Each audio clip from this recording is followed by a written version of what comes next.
Blog Talk Radio.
I will not vote for, and no senator should vote for, an individual nominated by any president who is not fully committed to fairness and impartiality toward every person who appears before them.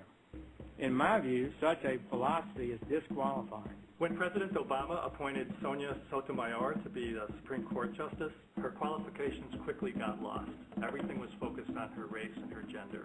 So many white people were quick to just call it out as reverse racism.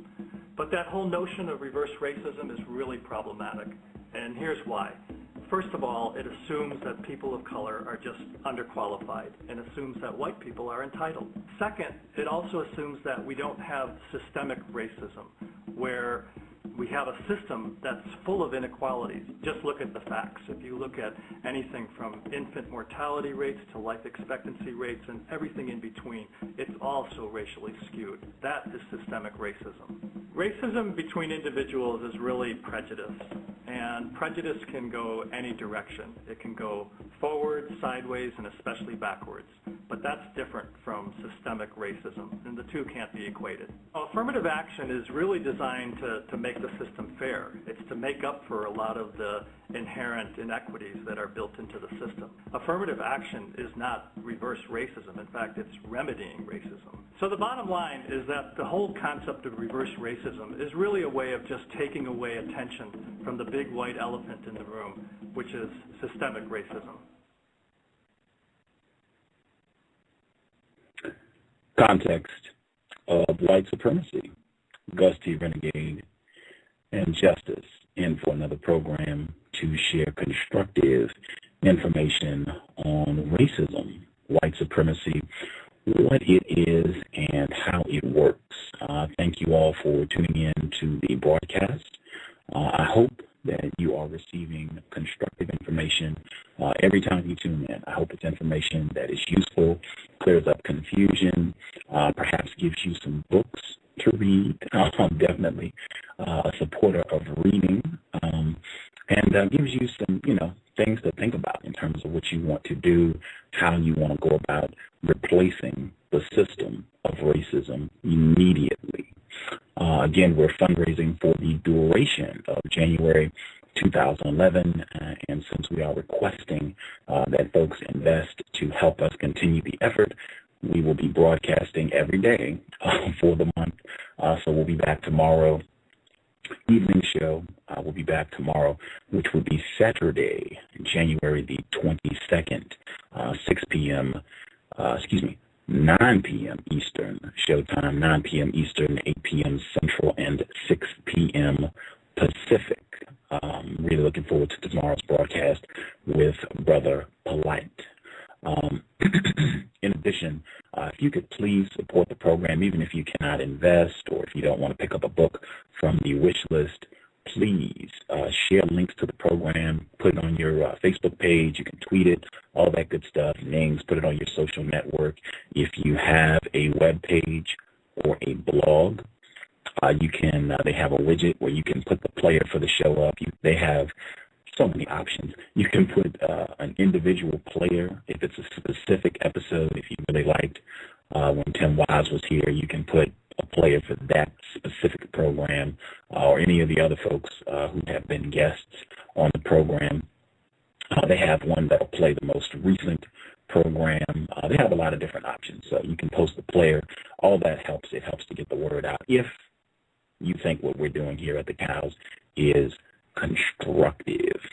I want to hop right to today's broadcast. Before I do, definitely remind me, I told you all I'm trying to do a better job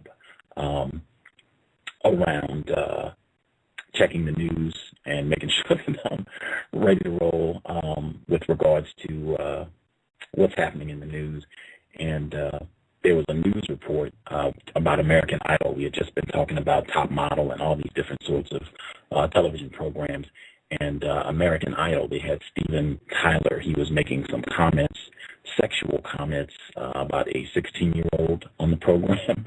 And I don't know, I don't watch this show, but I just thought it was really interesting. And someone just wrote a blog about it and how they thought it was another example of pedophilia in the news. So make sure you remind me. I'll share once we're all done, keeping my eyeball on the news.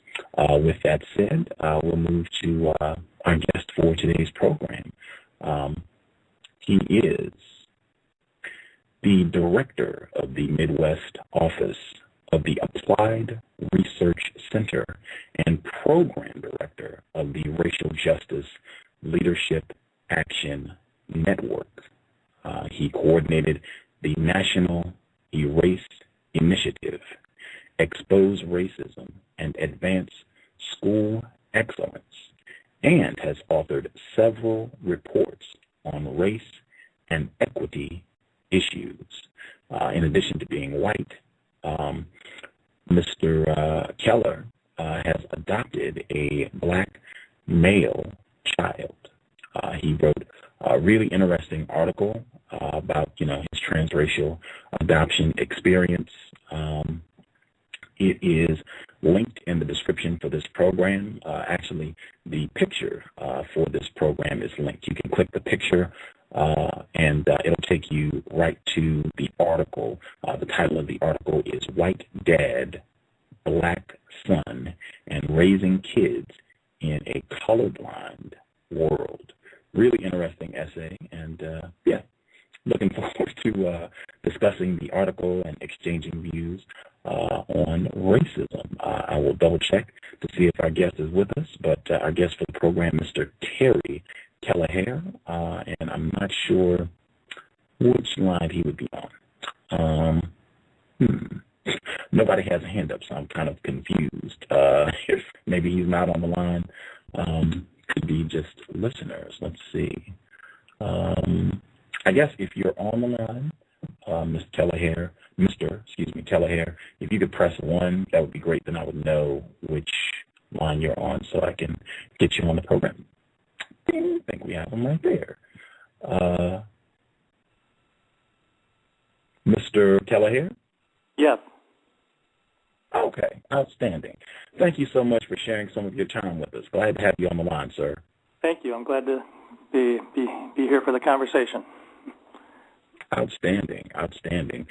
For folks, if they haven't read that article, which again is linked right here in the description, you can just click the photo and it'll take you to the article at Color Lines.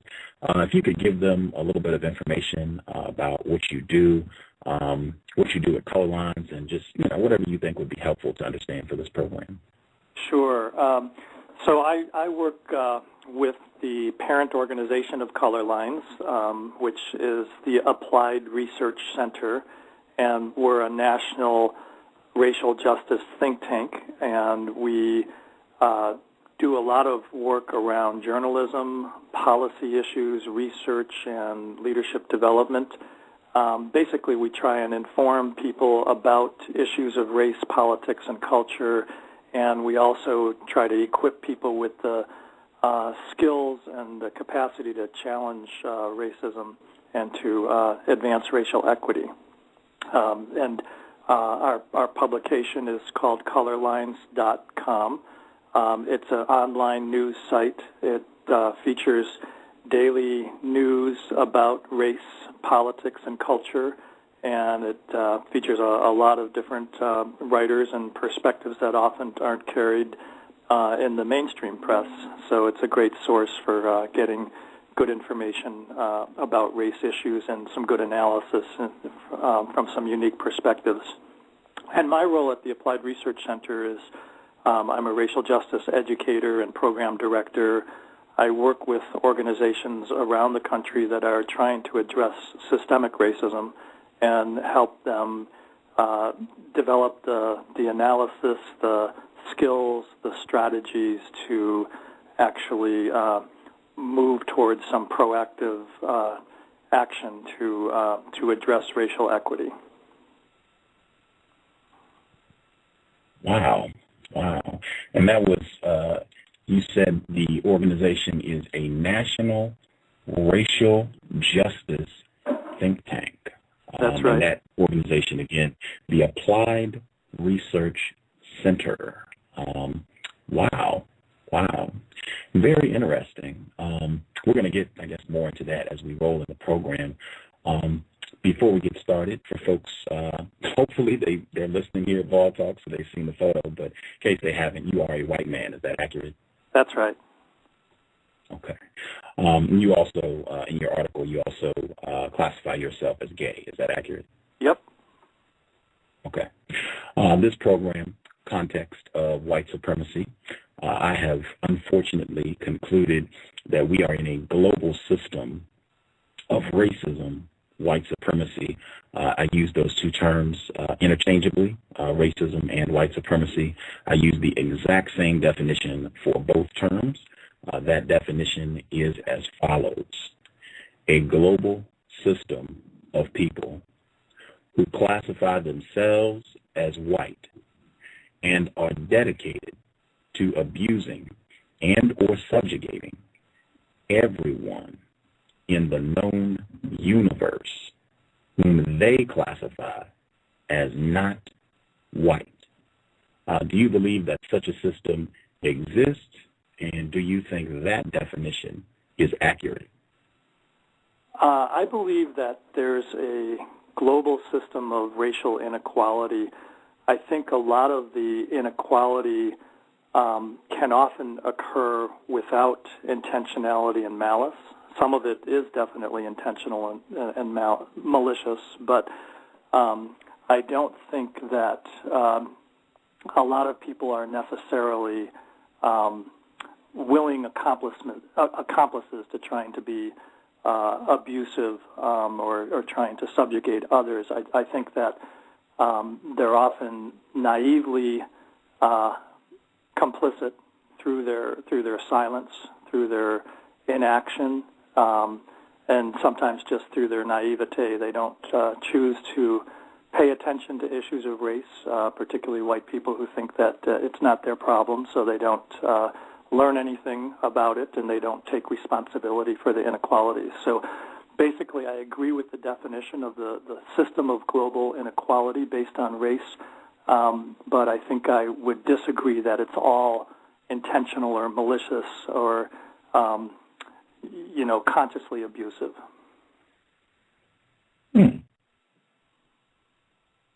That's interesting. I hope people who listen to the program consistently, you're supposed to be able to pick out trends. That is a major trend on this program. The majority of guests who have been on the broadcast, and we are 3 away from broadcast number 300, the majority of folks have agreed with the definition, but there have been a significant number of people who have said almost exactly what you just said about intentionality. And I roll out my speech. I guess I should have a codified response for this by now. I didn't say anything about intentionality. I didn't say that white people are doing this intentionally. What I said was that the white people who practice and maintain the global system of white supremacy are dedicated to doing so, which is a little different from intent and intentionally doing this. A little different. I think you can be dedicated to something without necessarily being conscious that you're doing it. And at the end of the day, all of this is really irrelevant because the system does exist. I think you said you agreed with that. The system does exist, and as a victim of that system, whether it's being done intentionally, whether it's being done unconsciously, it's here, and we need to be doing something about it. The result, in my opinion, the result is the same regardless whether white people are doing this, thinking about it every second of every day, or whether they don't really think about it at all, they're not really informed. And there's a lot of evidence that when white people do become informed, when people do make an effort to inform white people of the system, that they really have no interest in dismantling it. And they work against people who do try to dismantle it. So that just makes me conclude that the white people who practice this system are dedicated to it. Does that make logical sense, sir? It does. It does. And I think that that is the case often. Those who even do come to understand the system are often so invested in it that they're unwilling to do anything to change it. So I believe that what is a more useful focus rather than looking at people's attitudes or intentions is to look at people's actions and impacts, for those are really what matter the most. Whether it's intentional or not is actually not the main point. It's really what are the impacts of their actions and who's harmed and who's benefited by those impacts. I could not agree more, sir. I'm with you 110% on that one, just looking at what's happening and what is the result of what happens, specifically when we're talking about people. What are they doing and what is the result of what they're doing? Before I pitch to my co-host, I did have one request. I try to be, I'm very much engaged in having constructive, courteous, challenging conversations around racism, white supremacy, and I hope today will qualify. Hopefully we'll all be challenged and a little uncomfortable or a lot uncomfortable with the program, and I think that means we're doing constructive work. One request that I have, the term fair, it was in the sound clip that I played where you were giving your commentary on reverse racism and the logical breakdown of why we don't have reverse racism. We have people that are not willing to truthfully acknowledge the system of white supremacy. I think that term fair supports racism, white supremacy. We have a term that can be used to signify beauty, logic, correctness, being valid, reasonable, and I just don't, and white. And I just think that it implies, in a not so subtle way, it relates, it connects being white with being correct, being valid, being just, being beautiful, and at the exact same time, anyone who is not white is not logical, is not valid, is not reasonable, is not beautiful. And I really have made a consistent effort to inform people of that connection and why I think we shouldn't use that term. We should try to use other words that don't have that racial connotation to support white supremacy. Does what I just said make sense, and would you be willing to not use the term fair? I'd like to say not use that term anymore at all when you discuss racism, white supremacy, or anything else because it supports racism, but at least not use it for this program. I'm happy to go along with your guidelines. I don't quite understand your challenge of that term, but I'm happy to do my best to go along with your wishes on that, and I'll certainly think about what you've described there. Okay. I will be brief. I don't want to hog all the time, but this is very important, so I will take 40 seconds to see if I can do a better job explaining. You've heard some of the so-called fairy tales where they say who's the fairest of them all, who is the most attractive of them all. Is that accurate? Sure. And okay. By fairness, if you're referring to it, the definition as it relates to beauty, I don't believe that was the way I use the term fairness. It's also a term that is synonymous with justice, and that is the sense that I use it. Exactly.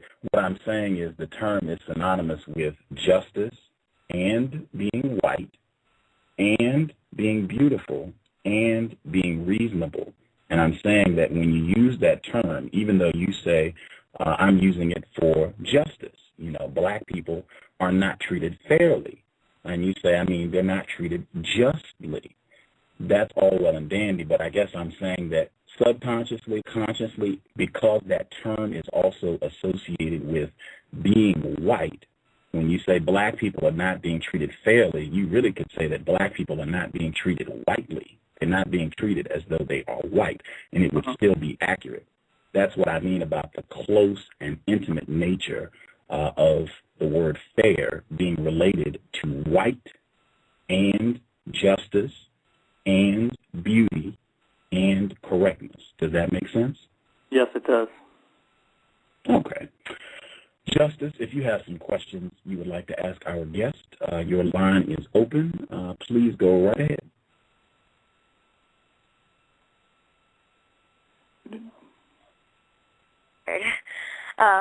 There was a delay. We didn't hear anything you just said, so if you want to rewind and start over again, please. Sorry about that. Can I be heard? Yes. Oh, okay. Good morning, and I'm very, very tired. I just woke up. Preferably, I do not like to do shows in the morning. Afternoon and night is cool. My first question I wanted to ask the guests is, have you ever had a sexual intercourse with a non-white person? Yes, I have.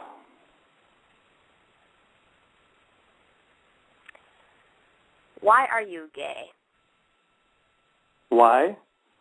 Yes.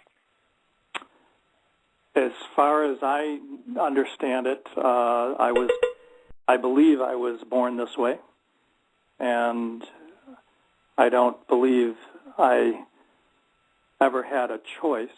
The choice I did have was whether to act upon it and whether to be out about it. But in terms of being gay or not being gay, I don't believe that was ever a choice for me. And I think it's probably comparable to most straight people where I doubt that most of them would consider their sexual orientation a choice. I believe most of them are pretty much hardwired that way. Do you think that all white people are gay? That all white people are gay?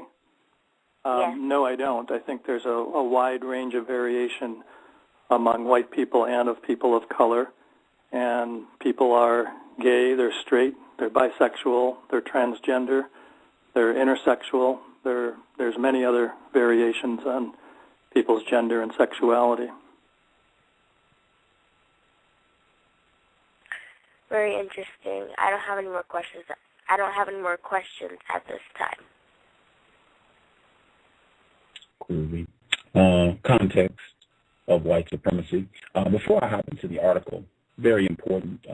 I support you wrote a piece with some suggestions for how to deal with racism, white supremacy. I guess things that you've kind of learned as you have taken on this journey, adopting a black male child. One of the things, no name calling, I support that wholeheartedly, and as you already shared on the program, focusing more on what people are doing and the result that that has, specifically what white people are doing and the impact that that has on non-white people, victims of white supremacy. I wanted to ask a very important question. I think it's important for non-white people to understand that white people are doing things, that white people are responsible for the system of white supremacy, and a tool that I use to kind of make sure that non-white people keep that in mind. I just ask white people, are you a racist? And the definition that I use, a white person who consciously and or unconsciously, directly and or indirectly, mistreats someone because they are not white. With that definition, are you a racist? I would say yes. I would say that there's so much socialization that I've taken in along, in the public school system, in the communities, in the media, that unconsciously there's certainly racial bias that I harbor.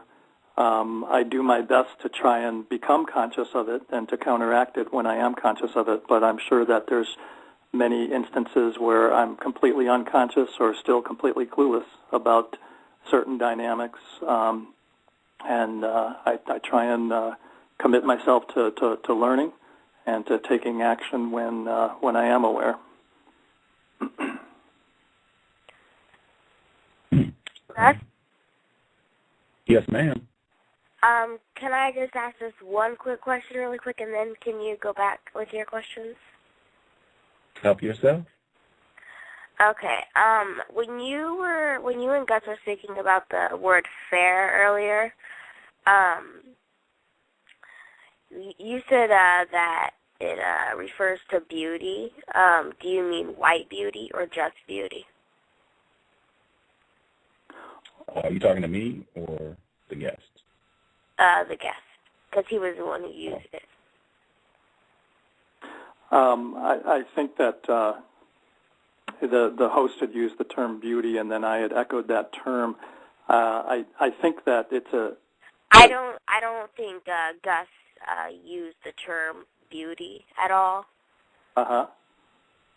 And if he didn't, then I would be mistaken. But I understand the distinction he was making in the terminology, which was more of a reference to the complexion of one's skin, and that can then be associated with some of the other meanings of that same word. So I think that I was trying to understand, his association with that term as a marker of one's lightness of skin color. Okay, so you're saying that you mean by white? Do you mean by beauty or white beauty? Can you please pick one? Well, I don't think that anyone's skin color is more beautiful than anyone else's. I understand that that's not what the popular media tries to instill in us, but my own notion of beauty is not about skin color. Okay. Okay, Doug. I did want to, just in the interest of being correct, it's not my notion of the term fair. This is in the dictionary. You can look this up, any website. You can get an Oxford dictionary that's not abridged. You'll see all of the definitions that are associated with the term fair. If you get a quality dictionary, I suspect the term fair probably will take up a good page, maybe a half a page, just defining all the different uses of the term. I'll just give you two really quick before I proceed. The first definition, how about this? Free from bias, dishonesty, or injustice. Then if you keep going down, I'm looking at dictionary.com. If you go all the way down to definition number 12, and there are more, you get of a light hue, not dark, white. So that's what I'm saying. It's not my association. It's in the dictionary. Sure. At any rate, the article that you wrote, wow. It's at Color Lines. Again, make sure you can check it out. White Dad, Black Son, and Raising Kids in a Colorblind World. And he has colorblind in quotes for folks who haven't read the report. And it's at colorlines.com. Again, if you're listening at Blog Talk Radio, you can just click the photograph of Mr. Kelleher and his son, and it will take you directly to the article. If you click his name, it will take you to colorlines.com, and you can see all of the other articles that he has posted at that website. So check them out. But this report, can you talk to our listeners just the process when you made up your mind that I assume this was a conscious decision to adopt a black male child. Can you kind of share some of your thoughts with us? Sure. There were a lot of considerations that went into that decision. I looked at a lot of the options, and I think I had to weigh both external factors about the different adoption options and about different parenting options, and to look at whether there was an option where you didn't reinforce a lot of white supremacy and racism out there. And I think that after reflecting on some of the external factors as well as reflecting on who I am and what I was prepared and committed to doing as a parent, I felt that raising an African-American child could be a good fit, and that is what I chose to do.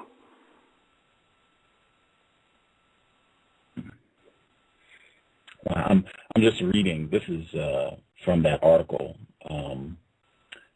You wrote, "Viewing me with suspicion is justifiable when you look at the big picture, where even well-intentioned white people still don't have the best track record for effectively dealing with," and I substituted because I think the more accurate term would be racism, white supremacy, not white privilege.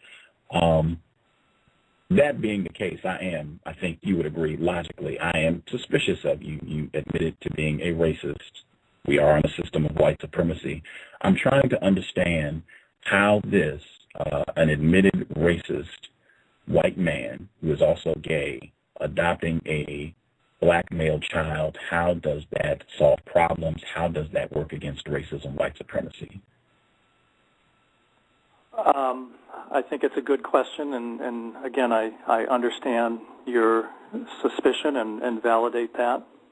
I think that a lot of white parents who adopt children of color go into it without having done a lot of thought or preparation around the dynamics of racism. And so many think that all they have to do is provide a loving, safe, secure, nurturing home, and the racism dynamic will just take care of itself. They can, they believe, ignore it and try and just pretend it doesn't exist. That is not the approach I took. In fact, I went in with my eyes as wide open as they could be about the realities of racism, knowing that there is a widespread system of inequity and discrimination and injustice based on race. And I was committed to taking on that challenge to address that. And that is something that I have worked most of my adult life on, is fighting injustices and addressing racism and poverty and things like that. I also felt that the fact that I am gay gave me some different sensitivities to some issues, even though the issue of sexual orientation and race are very different issues. They also share some similarities. I think that people of color and gay people face a lot of prejudice and discrimination and a lot of hatred. And some of that is interpersonal prejudice, and some of that is systemic discrimination and injustice. And through my own experience, I came to be aware of some of the ways that prejudice and discrimination operate, as well as some of the ways that privilege and power operate. So I bring some of those sensibilities into the work of parenting, and I know that it's a path and a journey that could be fraught with many problems, but at the same time I'm committed to addressing those issues as they come up, and have done that, and will continue to do that.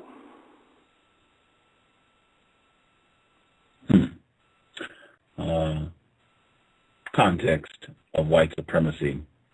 Again, I should have said this earlier, but it's fine. I'm bringing it up now because it's also relevant now. It'll be relevant for the duration of the program. Speaking with Mr. Terry Kelleher, admitted racist, white supremacist, white man who has adopted a black male child. You said that, you have been infected with the disease of racism, white supremacy as a white person in a system of white supremacy, and that you most likely still have unconscious evidence of that programming impacting how you think and how you function. I suspect that you most likely consciously at times are practicing racism. I strongly suspect that to be the case, and even during this program, in fact, I would say specifically comparing so-called homosexuals to the way that they are treated to the way that non-white people, black people, are treated within a system of white supremacy. I would say that would be one example of what I suspect could be conscious racism, white supremacy. I did want to ask, at what age did you adopt this child? At what age did he come into your care legally? I believe it was just before my 45th birthday. Wow. Now that, I don't know. You all can pick. I was talking about the child, not you. What age was the child when you adopted him legally? Oh, I'm sorry. Yeah, my son was a newborn when I adopted him. Wow. I mean, how newborn? How many? Are we talking months, days? What are we talking? I was outside the delivery room when he was born. Whoa. Wow. Wow. That is incredible. Wow. How did this come about? Did you... Pardon? What? Go ahead, sorry.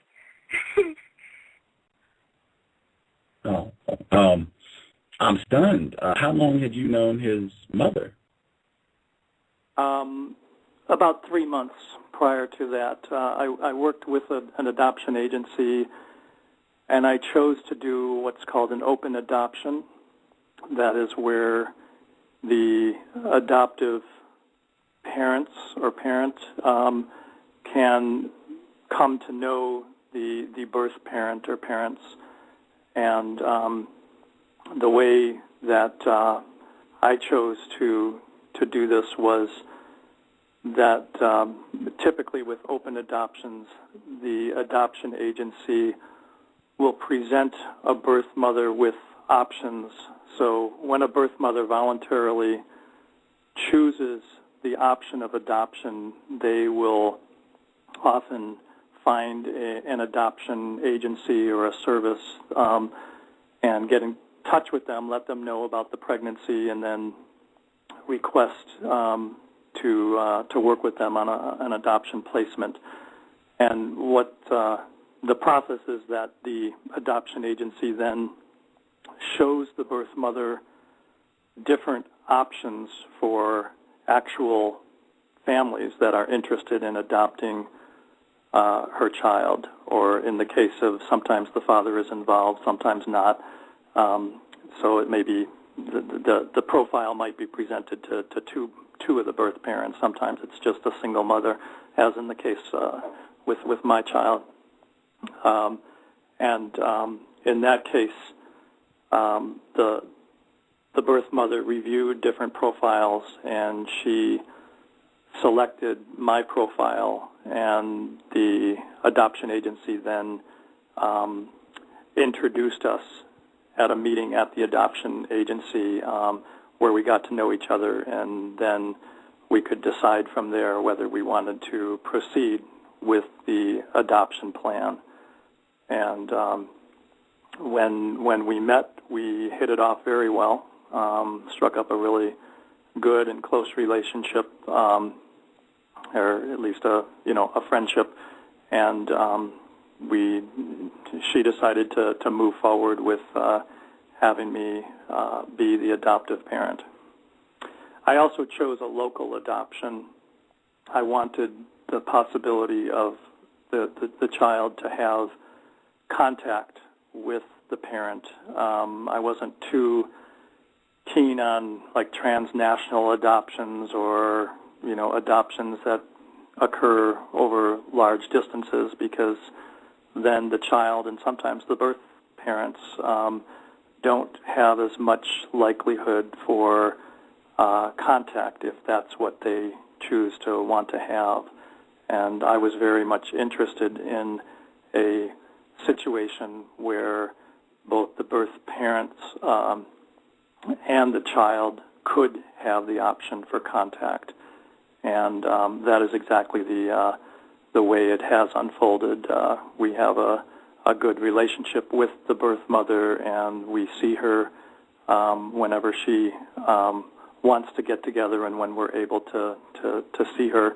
And my son knows exactly who she is, and it's like having a special aunt in his life. And I think the birth mother is very happy to know that her son is well taken care of and is developing well, and I think it gives her a lot of satisfaction to know that she made a good choice for the placement of her child.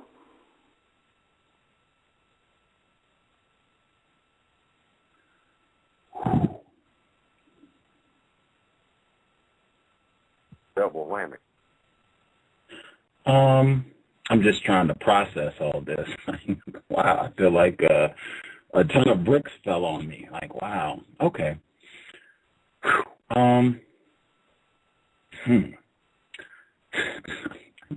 Do you think in a system of white supremacy for a pregnant black female to willingly give her child to an admitted racist, do you see anything incorrect, illogical about that? Well, the whole system of white supremacy is incorrect and illogical in some ways. So I think, therefore, every component of it could be dissected, and you could find the fallacy and illogic of all of it. So I think that the fact that she was the one who chose the option of adoption, and she was the one who chose the family that she chose, at least that gave her some agency in those decisions. But I'm not naive to know that her decisions were limited, based on her economic status. She would have had a hard time raising another child, but the reality, the truth of it was she really just wasn't interested in raising another child. She already had some children that she was raising, and she really had basically had enough of that, and but nor was she interested in terminating the pregnancy. It gave her a lot of satisfaction to be able to place a child for adoption and to be able to provide something that another family was looking for, which was a child, and she was able to be part of that process. So that gave her a sense of gratitude and meaning. So I think that, to answer your question, again, the whole system is fraught with all kinds of problems, and we have to figure out our best way to maneuver through it. And I think that to try our best to do that with consciousness and with integrity is the challenge that we face. And I think that was what I was striving for, was to try and figure out a way to do that with some integrity.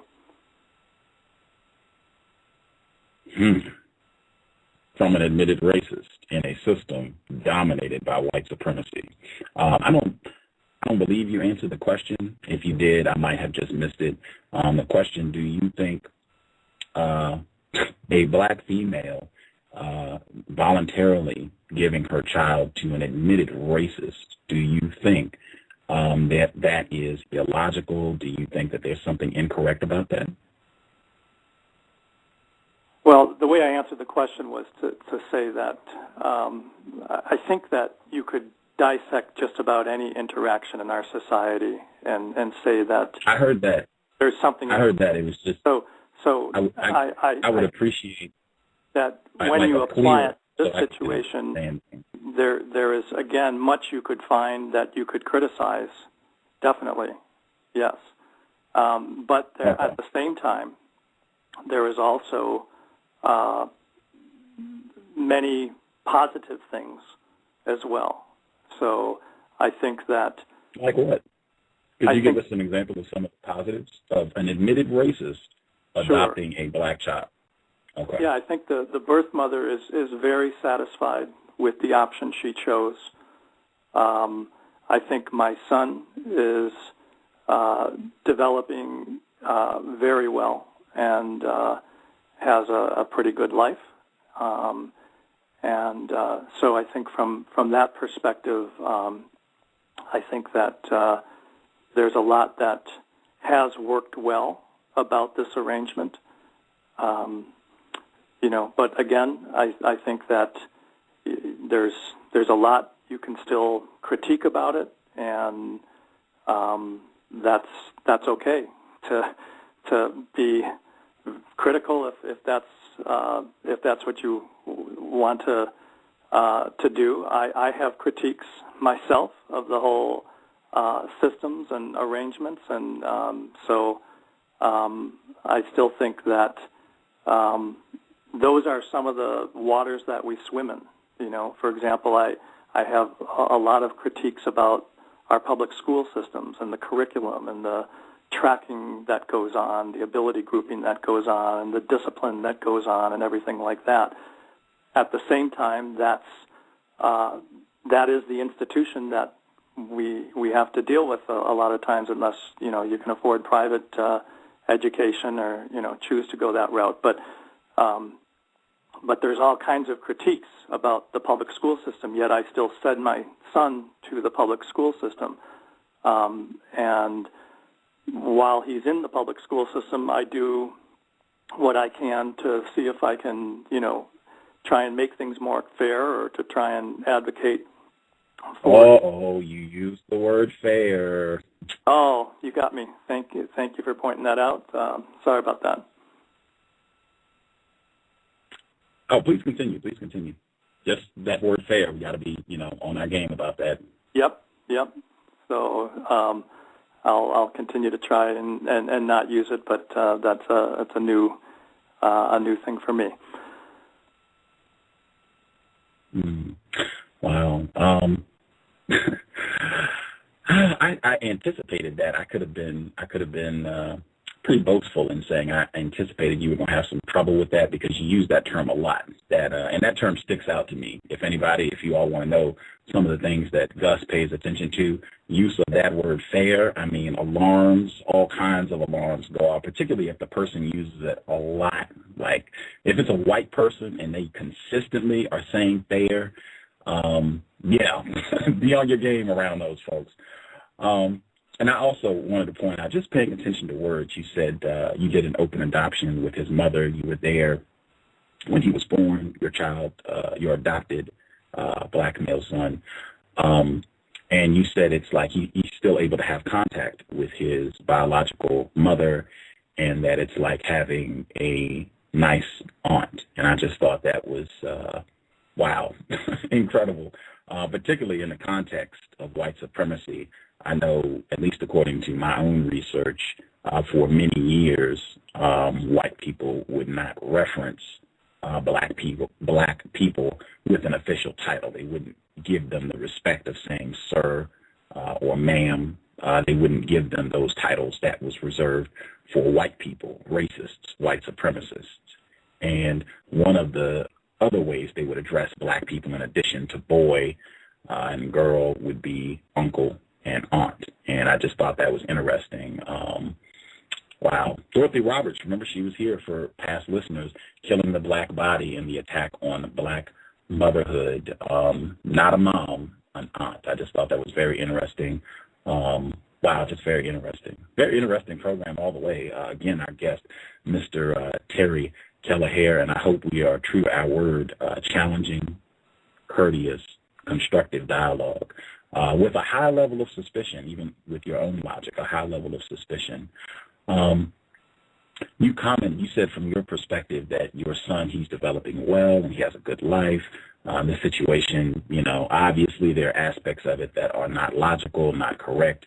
We're in a system dominated by, illogic and white supremacy. Your perspective is that of an admitted racist. So do you have any outside means of gauging your son's progress and how he's developing?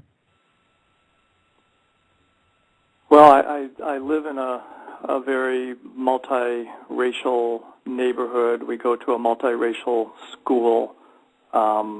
We have all kinds of friends who are of different races. In the class he's in, and throughout most of his preschool and elementary school, he's been around a lot of other African Americans. So I think that just the acquaintances, the people in our daily lives, my coworkers, there's many people around me who I am in conversation with and who aren't afraid to hold me accountable at times. So I think that I do have a network of people who I trust and I respect, who I am in communication with around a lot of issues of race. Wow. My co-host is 11. How old is your adopted son now? 6. He's 6? Mm-hmm. Wow, so young. Wow. He looks older in the picture. We have had 6-year-olds on the program before. I would love to have them on the program at some point with you, just to hear from him, see how he feels. If you said you talked with your son about racism, is that correct? Yes, we do talk a lot about racism. I read one of the reports where you were giving an explanation of, you are classified as white, but your skin is not white. He is classified as black. His skin is brown. Do you have other examples of things that you tell him about how racism, white supremacy works? We talk about the history of the civil rights movement, the history of slavery. We talk about the abuse by police of people of color. We talk about the way that people with darker skin are often not treated fairly in work situations. Do you know what word you just said again? I do believe, now that you pointed out, yes, I think I used the adverb version of the word. Oh, I just want to point that out, please. So you talk with him about how how enforcement officers who are white mistreat non-white people. Other things you tell your son about racism? Adopted son?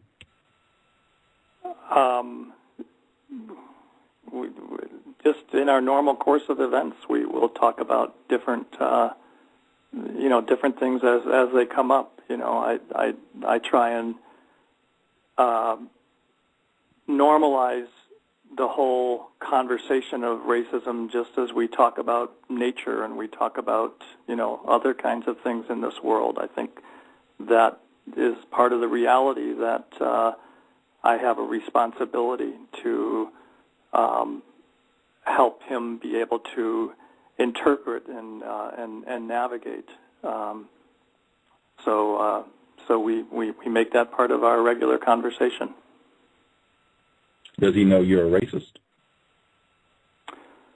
No, I don't think he has an understanding of that. I think that that's a little tougher of a concept for someone of that age to grasp. I think the whole notion of implicit bias, which is another term for unconscious racism, I think that's still not even understood well by a lot of adults.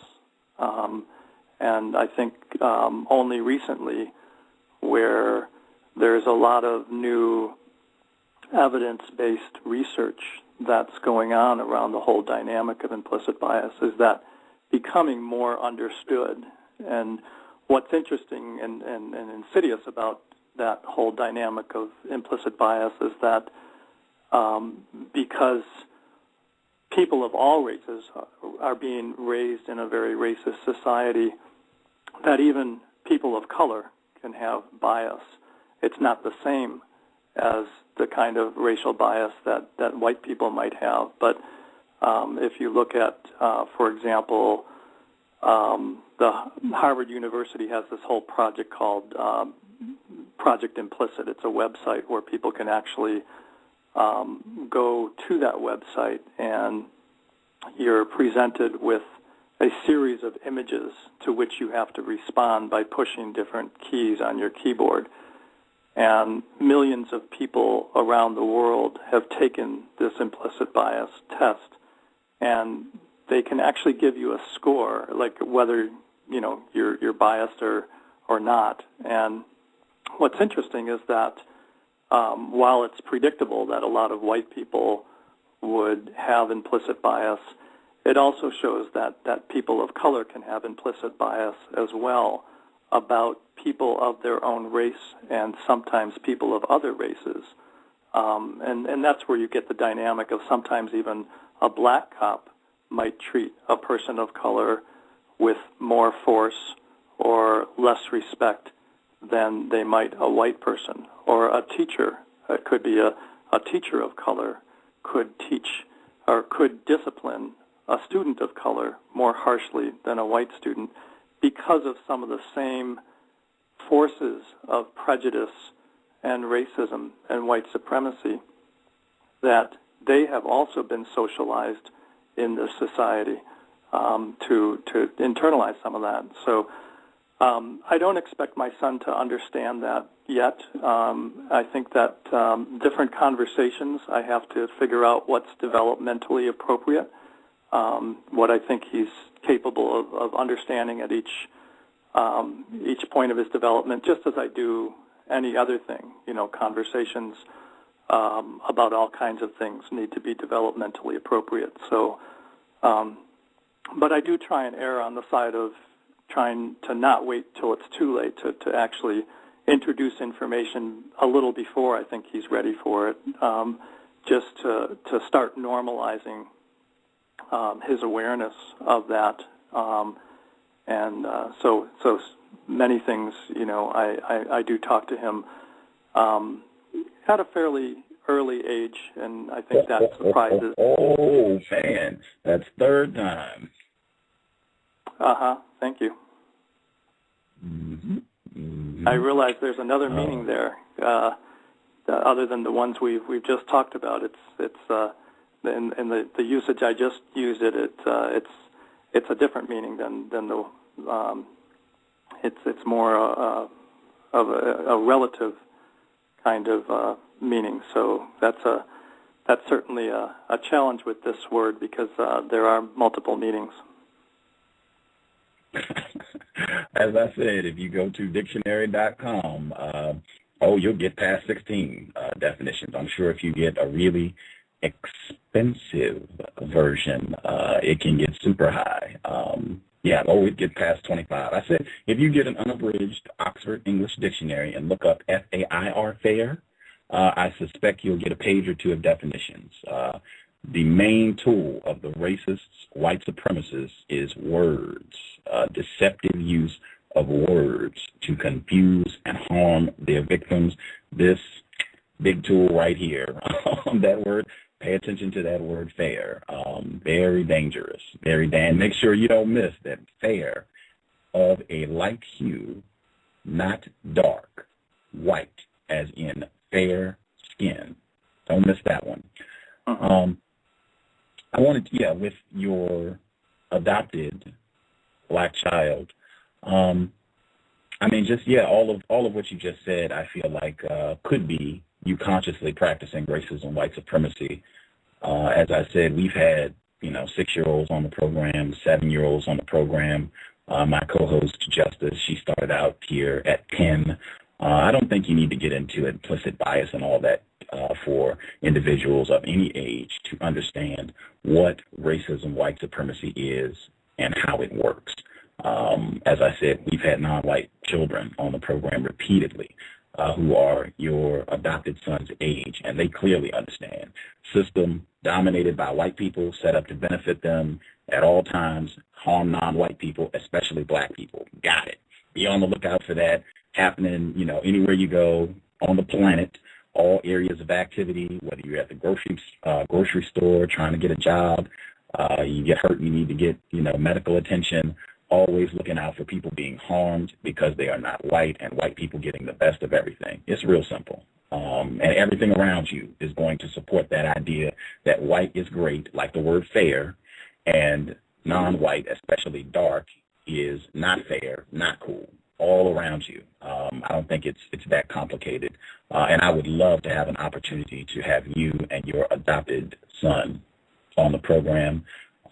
We have non-white children. It would be great. In fact, I wouldn't even have to talk. I could invite some of our non-white children, and they could just have a discussion. I can send you the archive. We had a conversation with a group of non-white children ages 12, 7, 6, and 11. And they discussed racism, white supremacy for an hour. They talked about Santa Claus. They talked about television programs that have racism in them, Disney movies. It was fantastic. I can send you that. We would love to have your adopted son be a part of the discussion. Is that something you'd be willing to do?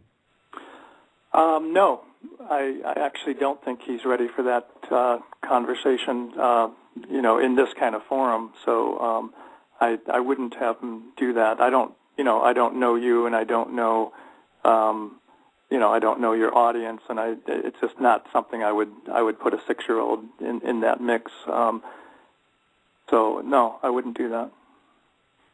Okay. From the admitted racist, and I think I did say I could send you the program so that you could hear, but no worries. Justice, do you have questions you would like to ask Mr. Kelleher? When you talk to your black adopted child, do you say racism or white supremacy? I normally say racism. I don't believe I've used the term white supremacy with him yet. And again, it's just more of a what I think that developmentally where he's at. I think that term supremacy is probably a more complex term at this point for him. But we do use the word racism, and in the way I use the term, it is synonymous with white supremacy. Just for listeners, is that it's best to teach your child yourself to use terms, white supremacy, racism, any term that you can think of, and don't be afraid of just learning words. Mm-hmm. Was that a question? I'm sorry. No, that was a statement. I'm done for right now. Thank you. Context of white supremacy. Please, like I said, support the program. You can invest and you can post links to the program. I think we're getting very constructive information. I hope sticking to it, challenging, constructive, and candid. Please tweet the program, Facebook it, share it with other non-white people if you think it's constructive. As an admitted racist who is also gay, I wanted to ask, in terms of the limit, I've had other individuals on the program who classify themselves as so-called homosexuals, and I try to figure out, where are the boundaries if so-called homosexual behavior, if that's acceptable and everybody should be okay with that, where are we drawing the line at with regards to sexual conduct? I'm just trying to get an understanding of what's okay and what is not okay. Do we say the line is just at rape? Or, if someone says I'm into bestiality, if they say I'm into polyandry, having a bunch of wives or a bunch of husbands, age of consent, just where is the boundary for you? I think that when there's consensual interactions that are not harmful to each other or others, and I think when there's honesty and integrity to those interactions, then I think those are acceptable. But I'm sure there's all kinds of gradations and exceptions, and I think that it's difficult to draw lines. But I certainly think that we as a society have come up with some safeguards that make a lot of sense to make sure that children are protected, and to make sure that when there is abuse and when there's rape and things like that, that those are effectively dealt with. But I do believe that consensual and safe and honest relations between adults, whether they are heterosexual or homosexual relations, I think those are acceptable. Okay. I'm just trying to get an idea of where your safeguards are, just your perspective. Bestiality. If someone says, I'm into, I like this sheep over here, Matilda the sheep, she's great. It's not harming anyone. I'm not being harmed. I can offer my own consent. The animal's not being harmed. I'm not killing the animal or anything. We have a great relationship. Bestiality, is that okay? No worries there? No, I don't believe you can have a consensual interaction with an animal. So no, it's not okay. Okay, so that's one safeguard. I could see people being upset around that, though, around the issue of consent and saying, if two individuals, a male and a female, or a male and a female can say we're okay, why can't I say, I'm okay with, an animal? I can see some people arguing pretty vigorously against that. But, okay, so bestiality is no. Polyandry, having, multiple wives or multiple husbands, is that okay if it's consensual? I don't believe so, but, that's my opinion, but I don't believe so. Okay. Interesting. Have you paid attention to, in my opinion, the system of racism, white supremacy? It has a long history of emasculating, effeminizing black males. I'll just make that as a statement flat out. In your research as a part of the National Racial Justice think tank, do you think that's an accurate statement? That it effeminizes black males? Yes, sir. The system of white supremacy has a history of effeminizing, emasculating black males. Yes, sir. Do you think that's true? Just to make sure I understand what you're asking, you mean you think the system makes them seem more effeminate And less masculine, more more right, masculine. Exactly. More masculine? Less masculine. Less masculine, more feminine. Yes. That the system has a history of doing this to black males. Yes. Do you think that is a true statement? No. I think it's more the opposite. The images that I see in the media tend to hypermasculize often black men. I think they are often portrayed as more dangerous, as more sexual, and I think it would be just the opposite. And I think even sometimes the kind of popularization of some types of rap and hip-hop music where they commercialize and commodify the gangsterization of black men. I think, again, that's sort of like this thug-like hyper-masculine model that they can have all the women in the world that they want, they can have all the weapons in the world that they want. So I actually think that it's just the opposite in from my perspective, from what you've described. But on the other hand, if you're talking about effeminizing the black men by making them less powerful, sort of in relationship to families, I think that, again, systematically, black men are often like marginalized from what the mainstream sees as the kind of model family that often involves a monogamous heterosexual unit with kids, all that. I think that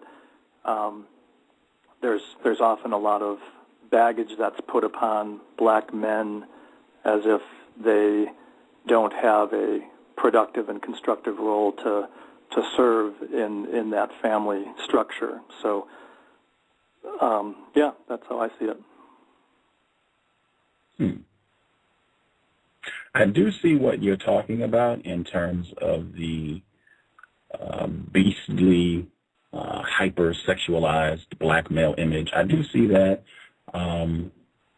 So I'm not arguing against that, but I'm saying, strongly asserting that I think there is a pretty weighty amount of evidence that would suggest that there is a long history of emasculating, effeminizing black males, as well as what you discussed. Just, to list off some examples. And you can tell me if what I'm saying makes sense after I give examples, if you think these examples contradict what I'm saying. I think there's, an indisputable track record of lynchings and castrations, which I would say is it doesn't get any more blatant than that in terms of decreasing masculinity when you're removing someone's penis and or testicles. Even in hip-hop music or rap music, whatever term we're going to use, when I see names like Little John, Little doesn't, in my opinion, Little does not give a connotation of manliness or manhood, and a John, that term has a connotation of a pimp.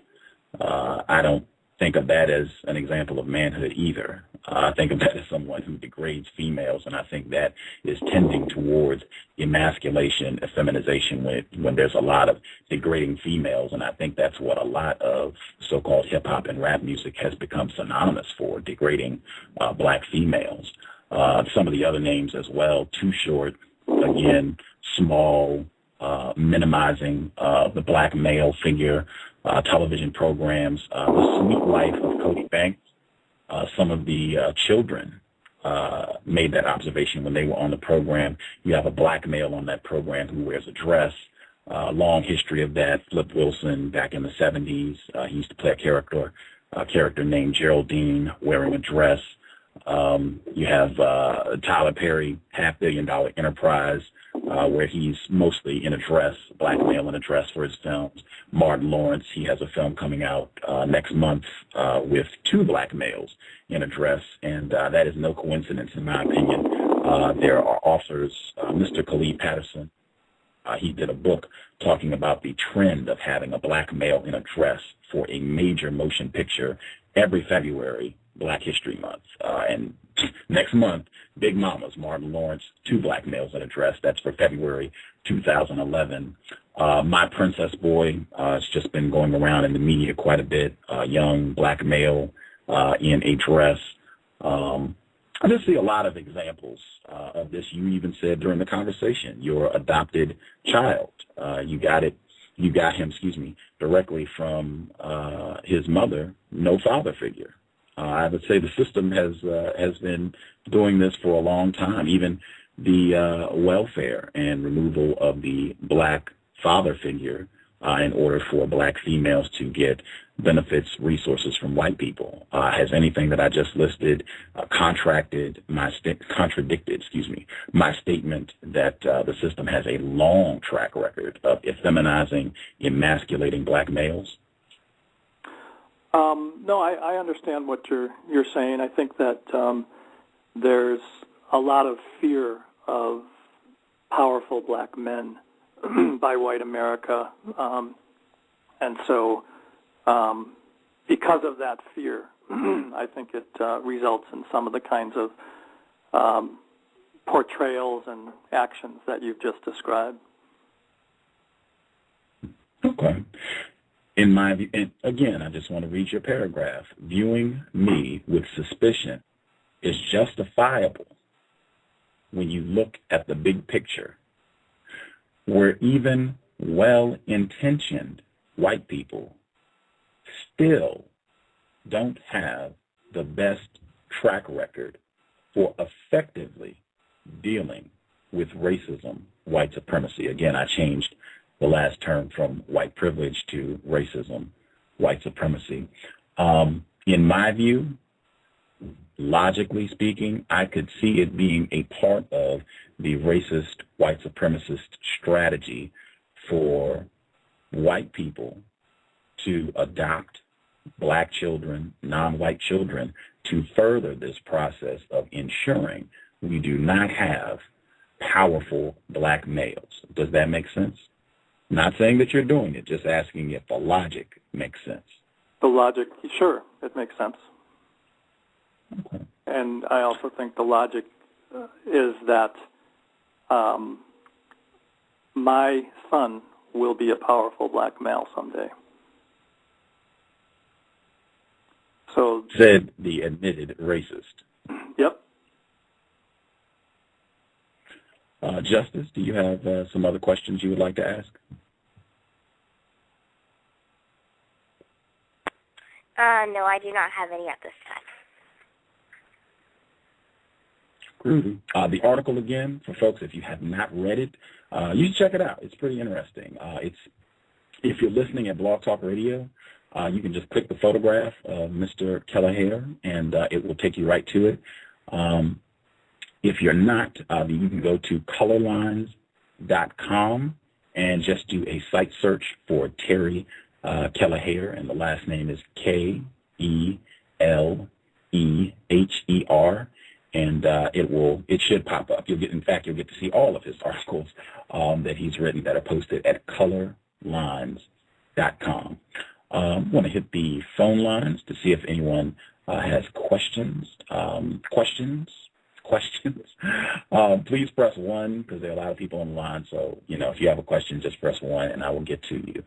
Person who called in, 5301. Do you have a question for Mr. Kelleher? And please, before you ask your question, folks, if you're calling in, no speakerphone. It just adds a lot of distortion to the line. If you're listening at your computer, turn your computer volume down. Just want to preserve the quality of the broadcast. Thank you. And please, again, share the program. That would be super helpful. That's one way that you can make an investment. As often as possible, share links to the program so we can increase the number of folks who are tuning in and hopefully becoming more informed about racism, white supremacy. All right, 5301, your line is open. Did you have a question for our guest? Yes, I do, and I want to thank your guest for joining the COWS this afternoon and sharing some information with us. I was listening to the interview, and I missed a portion, so I don't know if this question was answered, so forgive me if I'm being redundant. But could you answer whether or not, if you are currently or have you in the past been involved with a sexual relationship with a black male? Yes, I have. Okay. And how do you think that that has contributed to your desire to raise a black male child? Well, I think that being in a relationship with a black male certainly opened my eyes further to many of the realities that black men face in their day-to-day lives. So I was more attuned and became more attuned to a lot of dynamics and interactions that a black man faces, you know, in very mundane situations, and I think some of those situations, you know, were certainly compounded when we were together in public, and I think that if anything, you know, it just opened my eyes a lot more to the realities that I was dealing with, and that people of color are dealing with. So would you say then that even though you witnessed secondhand the sort of victimization that your black male partner had to endure, despite witnessing that secondhand, you still felt it necessary to adopt a black male child? I'm trying to understand what the logic would be to why would a person voluntarily take on that added difficulty, a white person who is a beneficiary of white privilege. In understanding that, why I would still proceed to adopt a black male? Yes. Well, I mean, one thing I didn't know whether the baby who was born was going to be a male or a female. So, but I think that again, I think that whether a black male is raised in a family of color with black parents or with white parents, that child is still going to face all kinds of racism, and even some black children who are raised in black families aren't necessarily talking about racism in a real active way or being prepared for how to deal with racism. So I think there's a lot of different ways that families navigate these things. I don't think that just because one has a white parent that necessarily puts a child who is black at a disadvantage. In my case, I think that we may be talking about race more so than some of his classmates who are black, and just hearing some of their comments and conversations, I think sometimes my son has some vocabulary and some understanding even some of his peers may not quite have yet, because they may not have had some of those conversations at home yet. So I'm not saying that my parenting is any better than anyone else's, but I am saying that I am deeply committed to addressing the issues of racism and equipping my son with some of the skills and consciousness that he's going to need to help navigate this very complex world. Hang tight, caller at 5301. I'm going to try to get some of the other folks, and if we have time before the program wraps up, I will get back to you. Again, our guest, Mr. Terry Kelleher. He is the director of the Midwest office of the Applied Research Center, a national racial justice think tank. Person who called in 5404. Your line is open. Please go right ahead.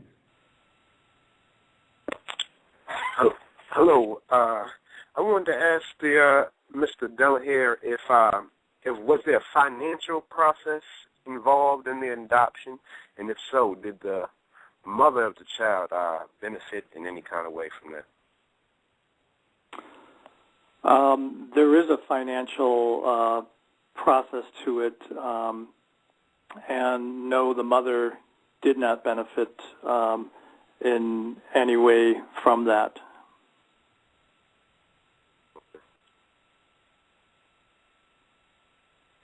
Okay. Thank you, 5404. Actually, before I get to the next caller, someone emailed a question in. Thank you, Art Destiny. She's been a long-time listener. Her question, or actually I guess there are two. Is there anyone in your adopted son's life that he calls mom? I'm not following the logic on why the boy couldn't call his biological mom when there is no other female in his home. She says it's a setup similar to how ancient Romans, whites, socialized their male children. Her next question, was the mother a teen mom, or were drugs an issue? She says she asks because it would affect the mom's decision-making skills, in addition to her being a victim of racism. Thank you for the questions. So I have a sister who is very involved in my son's life. I travel frequently for my job, and when I'm traveling, my son stays with my sister and brother-in-law, and he often refers to my sister as mom. He fully knows that she is his aunt, but he prefers to call her mom, which is fine with us. And he refers to his birth mother as his birth mother. And he's not confused. He also has a godmother, who's an African-American woman, and he has godfathers who are African-American. Just like any family, kids learn who's who and who loves them and who cares for them, and so sometimes they come up with their own names, and sometimes they take the names you give them. But so that's the arrangement in terms of the mom question. What was your second question, if you could remind me? The second question, was the mother a teen mom, or were drugs an issue? The mother was not a teen mom, and she claims to have not used drugs during the pregnancy. Do you suspect that was not true, and or what about before the pregnancy? I don't know. I have no way of knowing. Interesting. I just want to say I was reeling a little bit.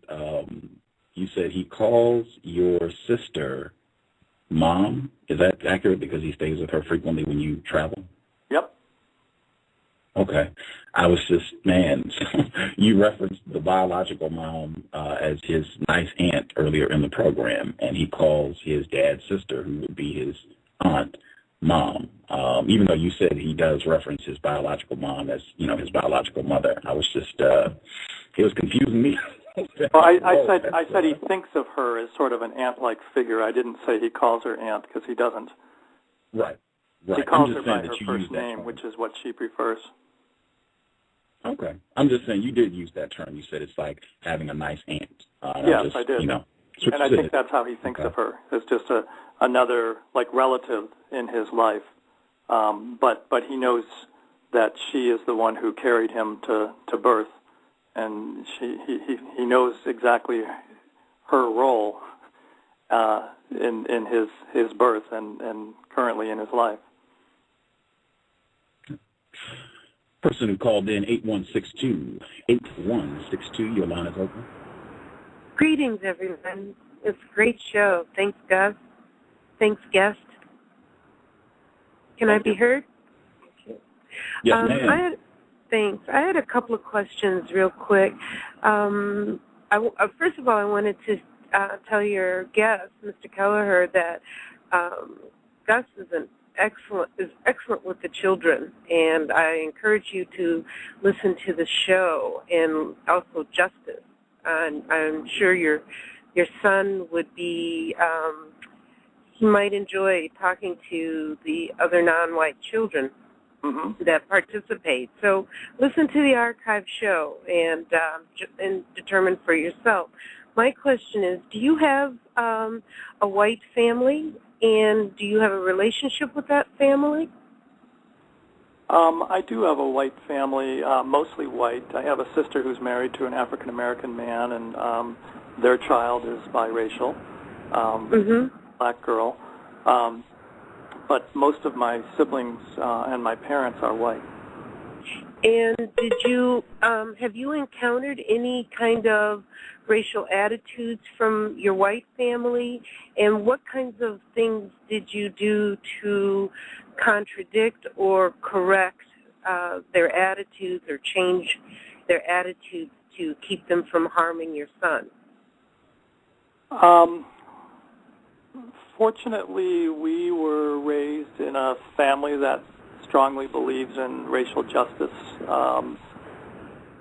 Even though I grew up in the white suburbs of Chicago, my parents fought for open housing, and much to the dismay of many of their own friends, they were very active in trying to break open barriers for people of color. And my father was the head of the local Human Relations Commission, and I remember on one occasion when I was just about 9 years old, he got to introduce Martin Luther King and Coretta Scott King at our local college.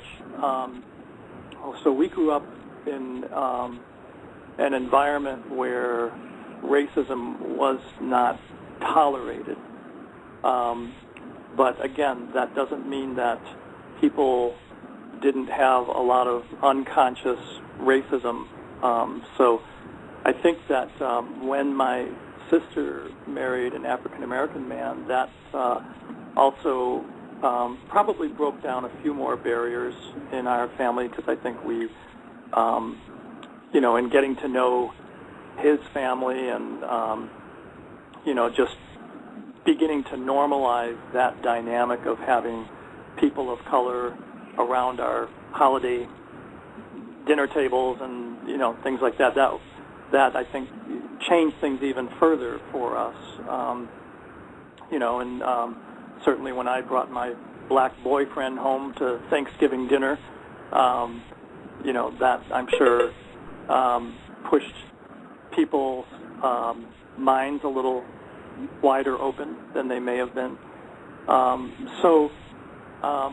I think that I'm fortunate to have come from a family that, believes pretty deeply in racial justice and has been active in a lot of racial justice struggles.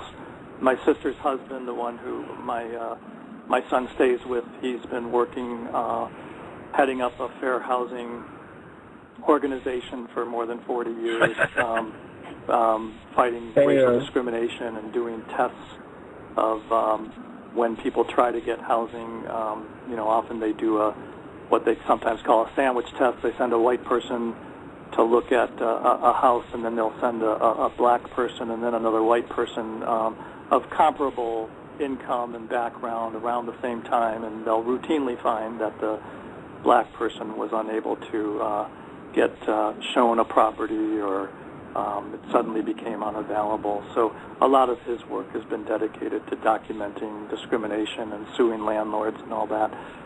So fortunately, our family has been, a fairly safe and accepting place for my son to be. But I also know that as he grows up and he becomes, a middle age or a middle schooler or an adolescent or a teenager, he'll have a lot more questions about, who are all these white folks sitting around this table with me and why and all that. So I expect that there will be a lot of critique and a lot of challenging that we'll still have to encounter. This is by no means an easy, rosy path to be going down. There's going to be all kinds of further learning and changing that will occur along the way. May I ask a follow-up question? Sure. What kinds of tools are you using, or have you developed, or have you found useful in helping your son develop a armor in the war against racism? And does your son witness you fighting racism, and how? And I'll just listen to your answer. Thank you. Sure. One of the communities we're connected to, it's an organization called PACT, P-A-C-T, pactadopt.org. They have an annual camp for families that are raising kids of color, mostly white families, but also families of color as well, some black families who've adopted black kids, but mostly the kids are adopted.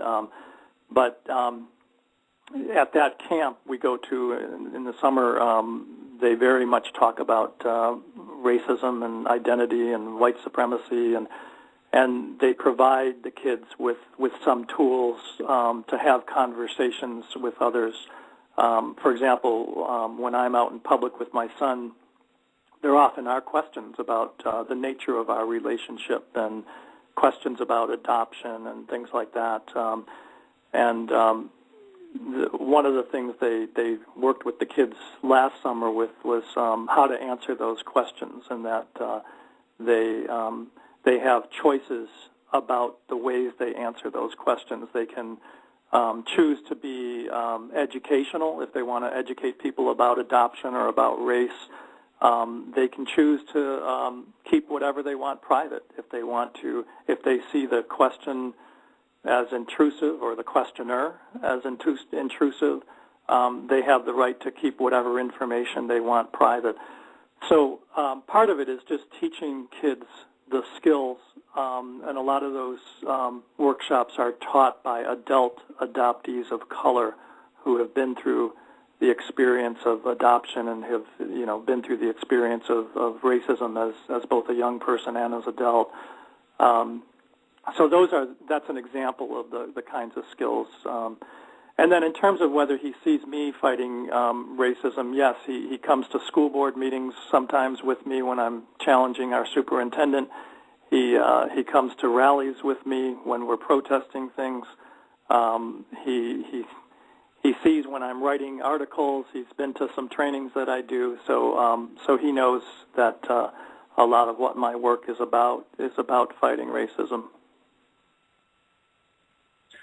I just want to throw this in so you all can think about the sincerity of white people who allege to be working against racism.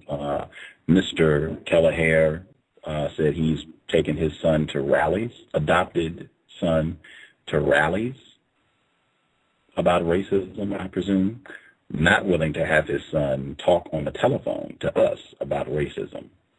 Come to your own conclusions. Person who dialed in 8067. Did you have a question for Mr. Kelleher? Yes. Can I be heard? Yes. Hello?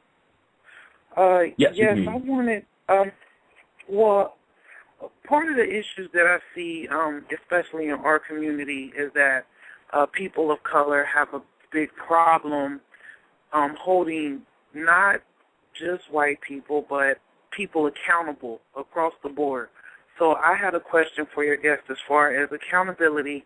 I want to know if within, all of his efforts towards racism, if he teaches his adopted son the accountability of whites and his own personal accountability in this, even though, of course, he was not there hundreds of years ago shipping people here.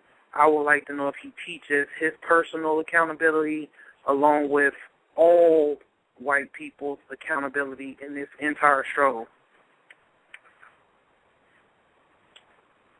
Well, it's a complicated question because, though I said earlier in the program that I believe that I am a racist, in that I do have a lot of unconscious bias, as the host mentioned, there's probably even some conscious bias as well. I think that I also have to make my son feel safe, and so to walk around the house telling him I'm a racist, I don't think would be a constructive dynamic. So that's not the kind of conversation I would have at this point with him. But I do make sure that our social circles and our political circles include a lot of people of color. And I'm pretty public and open about the decisions I've made and the actions I take. And I've put those out to public scrutiny, just as my willingness to be on this call.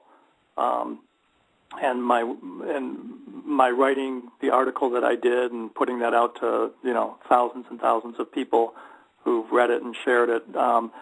That's part of the way I am accountable, is that I'm open about my actions and my decisions. But I also know that at the same time, that's the way I choose to live my life. I choose to be open and to be sort of to be a fighter for justice, to be an activist. I don't know if that's the same kind of life my son wants. So I have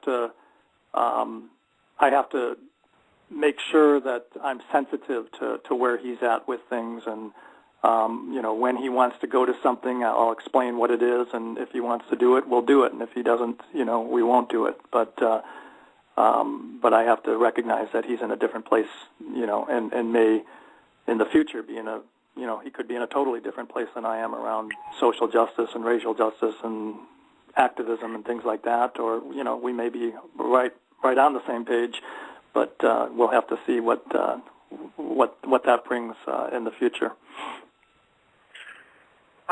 Thank you for your response. I did want to clarify and just very quickly give my reason. Hang tight 1 second, please, caller. Thank you. I wanted to make sure, because we had a lot of people that called, so I wanted to make sure that I got some of the other folks that dialed in. Person who called in from a blocked number, your line is open. Person that called in from a blocked number. Yes, greetings and good afternoon to everyone. I would like to ask, the first question that I have is to the guest is, do you think your adopted son will grow up to be white identified or succumb to white identification? The second question that I have is, do you teach your adopted son about the bold realities of racism, white supremacy? If so, how do you do this? If not, why not? The third question that I have is, do you teach your adopted son about the history of the black diaspora?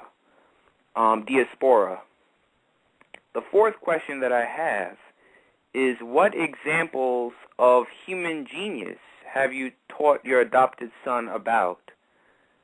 The fifth question that I have is, do you think your adopted son will grow up to be a homosexual, and or effeminized? The sixth and last question. Hey, hang tight. We're going to stop at 5 because we have a lot of people on the line. Okay. Mr. Kelleher, do you want to respond to those 5? Sure, if I can remember them all. First of all, no, I don't think my son will be white identified. He knows very much that he's black, that I'm white, and he refers to himself as black and can articulate the fact that I'm white and he's black and we're different and all that. So no, I don't think he will be white identified. How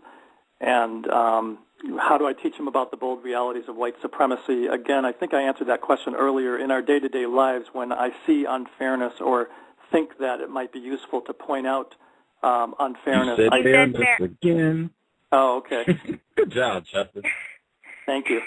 So when I see injustice or see the potential for it, I try and prepare him for that. So I've certainly had many conversations with him about the role of police in how they often racially profile people of color and punish them more harshly.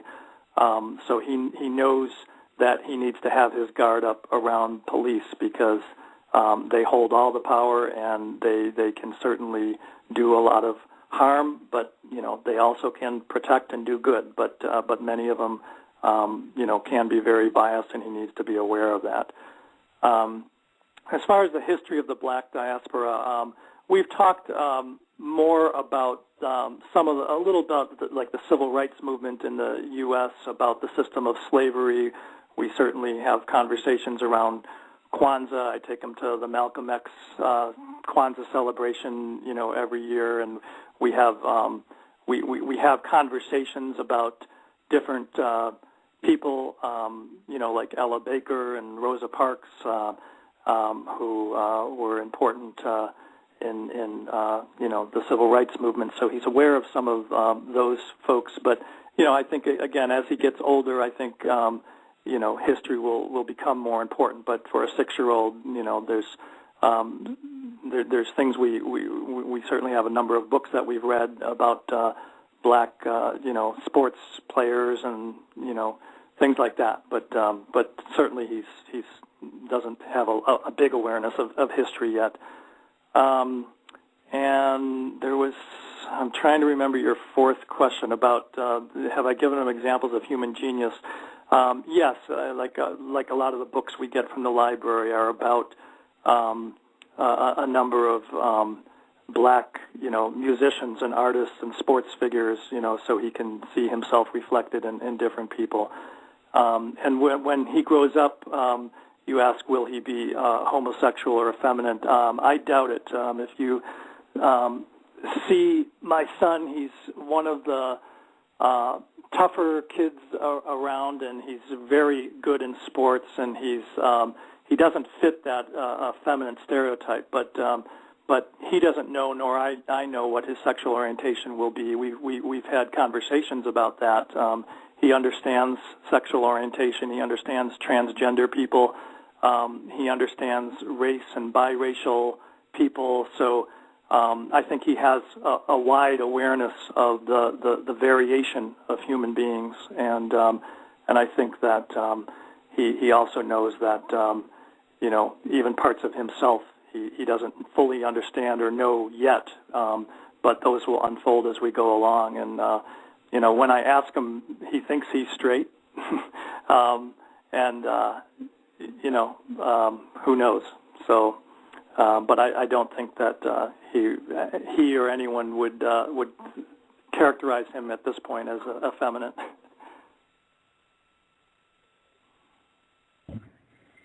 I'm just contrasting again.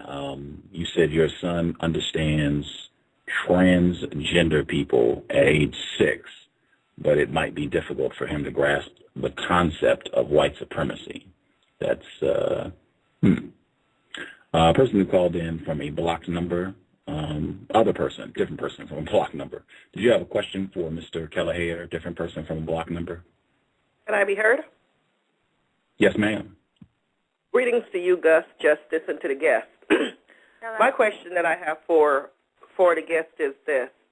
Since since this guest knew that embarking on this lifestyle, he would not be able to reproduce and have children, does he believe it's grossly unfair for this child to bring this child in? Now you're using the term fair. Gosh, it's leaking. Oh, it's grossly inappropriate to bring this child, especially a black child that you said you know from your past dating experience with black males, and how society will treat them. Do you think it would be grossly unjust of you to bring this black boy into a situation like this, being raised by a parent that's transgender, homosexual, or whatever the lifestyle that you were in? No, I don't. I don't think it's unfair. But again, if you want to disagree with me, that's fine. Nor do I think that homosexuality or heterosexuality is necessarily a lifestyle. I think those are just a part of who a person is.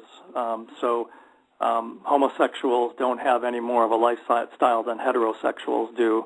That's often just a way of sort of minimizing their whole humanness. So, no, I actually think that my son will end up with a pretty deep and wide sensibility of a lot of different kinds of people and a lot of different kinds of dynamics to the human condition and to our society. So I don't see it as a disadvantage. I have many friends who are raising many lesbian, gay, bisexual, and transgender friends who are raising children, and their children are just as healthy as any children. You didn't answer the question, Gus. What I was trying to get you to understand is that you understand, as a person who is involved in a same-sex relationship, you would not be able to reproduce. But yet still you think it was necessary for you to develop your parental skills by adopting this child of a different ethnicity to bring him to raise this child. That is what I was trying to get you to understand. That you want me to understand that you think that is... No, I was trying to get you to comprehend. What I was saying is that you know you would never be able to reproduce. Same-sex do not reproduce biologically. Right. Yeah. But yet still you went out with the understanding that you would still like to be a parent and bring a child into that relationship. Right. Not knowing or not comprehending that perhaps this child, I could potentially damage this child by exposing them to certain lifestyles that is not normal, that the majority of society does not look upon as being normal. Well, again, it's a matter of opinion. It may be damaging to them, but it may not be. So I think that I don't think it will be. But the jury's still out. It may be the hardest thing in the world for him to navigate all of this. He may be mocked for having a gay dad, and he probably will be by some people. But I also think that he will grow up with some deeper understandings than many people will, because he's had to deal with issues of race, issues of adoption, issues of sexuality in a first-hand way that many kids may not have that experience. And through that experience, I think he will develop an appreciation for the diversity of human beings. And my guess is that he will be more understanding and respectful of a broader array of people than many folks in this society are. Mm-hmm. Even white people, I suspect. Even white people. Yep. The person who called in 3358, did you have a question for Mr. Kelleher? Yes, I did. Thank you, Hotep. Sir, I'm not privy to if you've already answered this question or not. But what I wanted to know is, from the previous caller's question was similar to mine, but I didn't hear why you chose a black child or a child of a different ethnicity? How come you didn't choose a white child? And my second question, how come you didn't choose to make a child of your own seed? Those are two questions. Sure. Again, it was not an easy and simple answer as to why I chose to adopt a black child, but I did think that there may be some insights and consciousness and awareness and commitment that I could bring to that kind of arrangement, so that is what I chose to do. I looked at a lot of the statistics and looked at what kind of kids were in foster care the longest and who was moved around the most and everything like that. And to me, it made sense that there was an availability of a lot of black kids who often were not treated well by the public welfare system or the social support systems that we have, and so I just gravitated more towards to adopt someone with some of those needs that a white kid might not have. I looked at the competition that there was for white kids, and that sort of turned me off. There was a lot of agencies that wouldn't even place kids of color. They only dealt exclusively with white children, and I didn't really want to have anything to do with those kind of adoption agencies. So there were a number of factors that went into why I chose that. And I can't remember your second question. Let's see. I don't see him on the line. I was going to open this line back. 335. Your line is open. You want to ask that second question one more time? Yes, thank you. The second question was, why didn't you choose to have a child of natural means? I considered that. There are different ways to do that. You can be a sperm donor. You can even get a surrogate to carry your kid and all that. None of that made sense to me.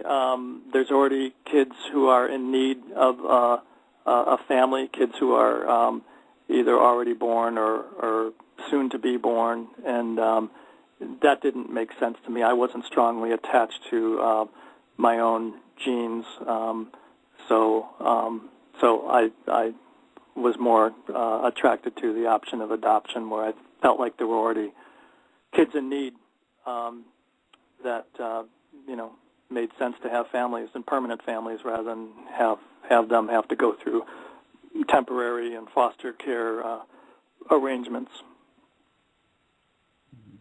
We're going to get Mr. Kelleher out of here on time. Someone has a quick final question. I'm going to pick 7908. 7908, if you have a quick final question for Mr. Kelleher. Yes, sir. Thanks for coming on the show and sharing your time. Can I be heard? Yep. Okay, great. Well, I definitely disagree with, this arrangement, but, it nevertheless is here. I find it ironic that you said your son thinks he's heterosexual versus, you saying that, he knows he's heterosexual and that you encouraging him to adopt that heterosexual lifestyle. And that's just a comment. And my question is a simple yes or no. You mentioned earlier that you said sex was between consenting adults. And would that same thing apply in the future if your son does grow up to find himself a homosexual, that a relationship between you and he would be considered off limits, since he would be an adult and you're an adult and you guys don't have any blood ties? And I'll listen to your response. And it's just a simple yes or no question. Well, I would consider that off limits. Yeah, I don't believe in child abuse or pedophilia or anything like that, so the answer would be no. I find it to be, an offensive question because I think there's a lot of assumptions about gay people being sexual predators, and that's where there's some parallels to when I mentioned there are some parallels to race, just as people who are like black men are thought of as sexual predators. There's a similar stereotype to gay people, and I know that those dynamics are very different from each other, but some of the ways that prejudice and hate operates, there are some parallels, and that's an example of it. So I do consider the question offensive, and I hope that you will give some thought to that. But I'm not encouraging my son's sexuality in any direction. I'm encouraging him to become the beautiful, perfect person that he is, and I will continue to love and support his development in every way that I can. Great.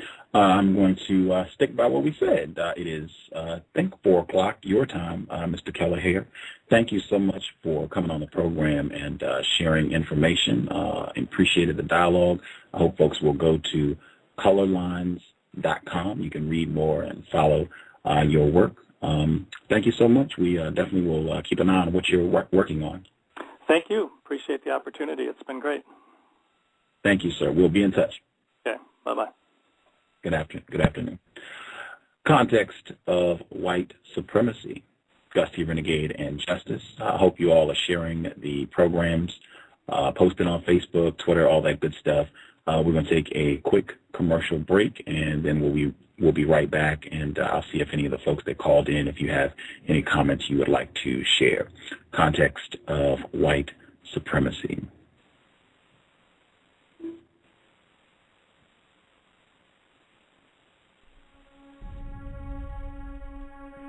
Is racism hurting you?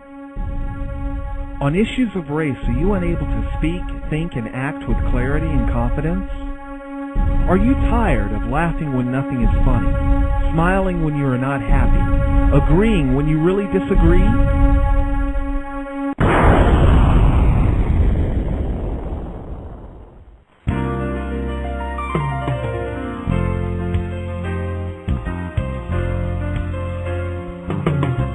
At counterracism.com, you can learn specific strategies and techniques to counter the behaviors of the people who practice racism in all areas of activity, using words correctly, following counter-racist logic, even counter-racist science projects designed to reveal what racism is, how it works, and how to counter it. The open-source code writing format allows you to pick and choose from a variety of counter-racist suggestions so you can produce the code that works for you. Stop by counterracism.com today and help replace racism with justice. That's counter-racism.com.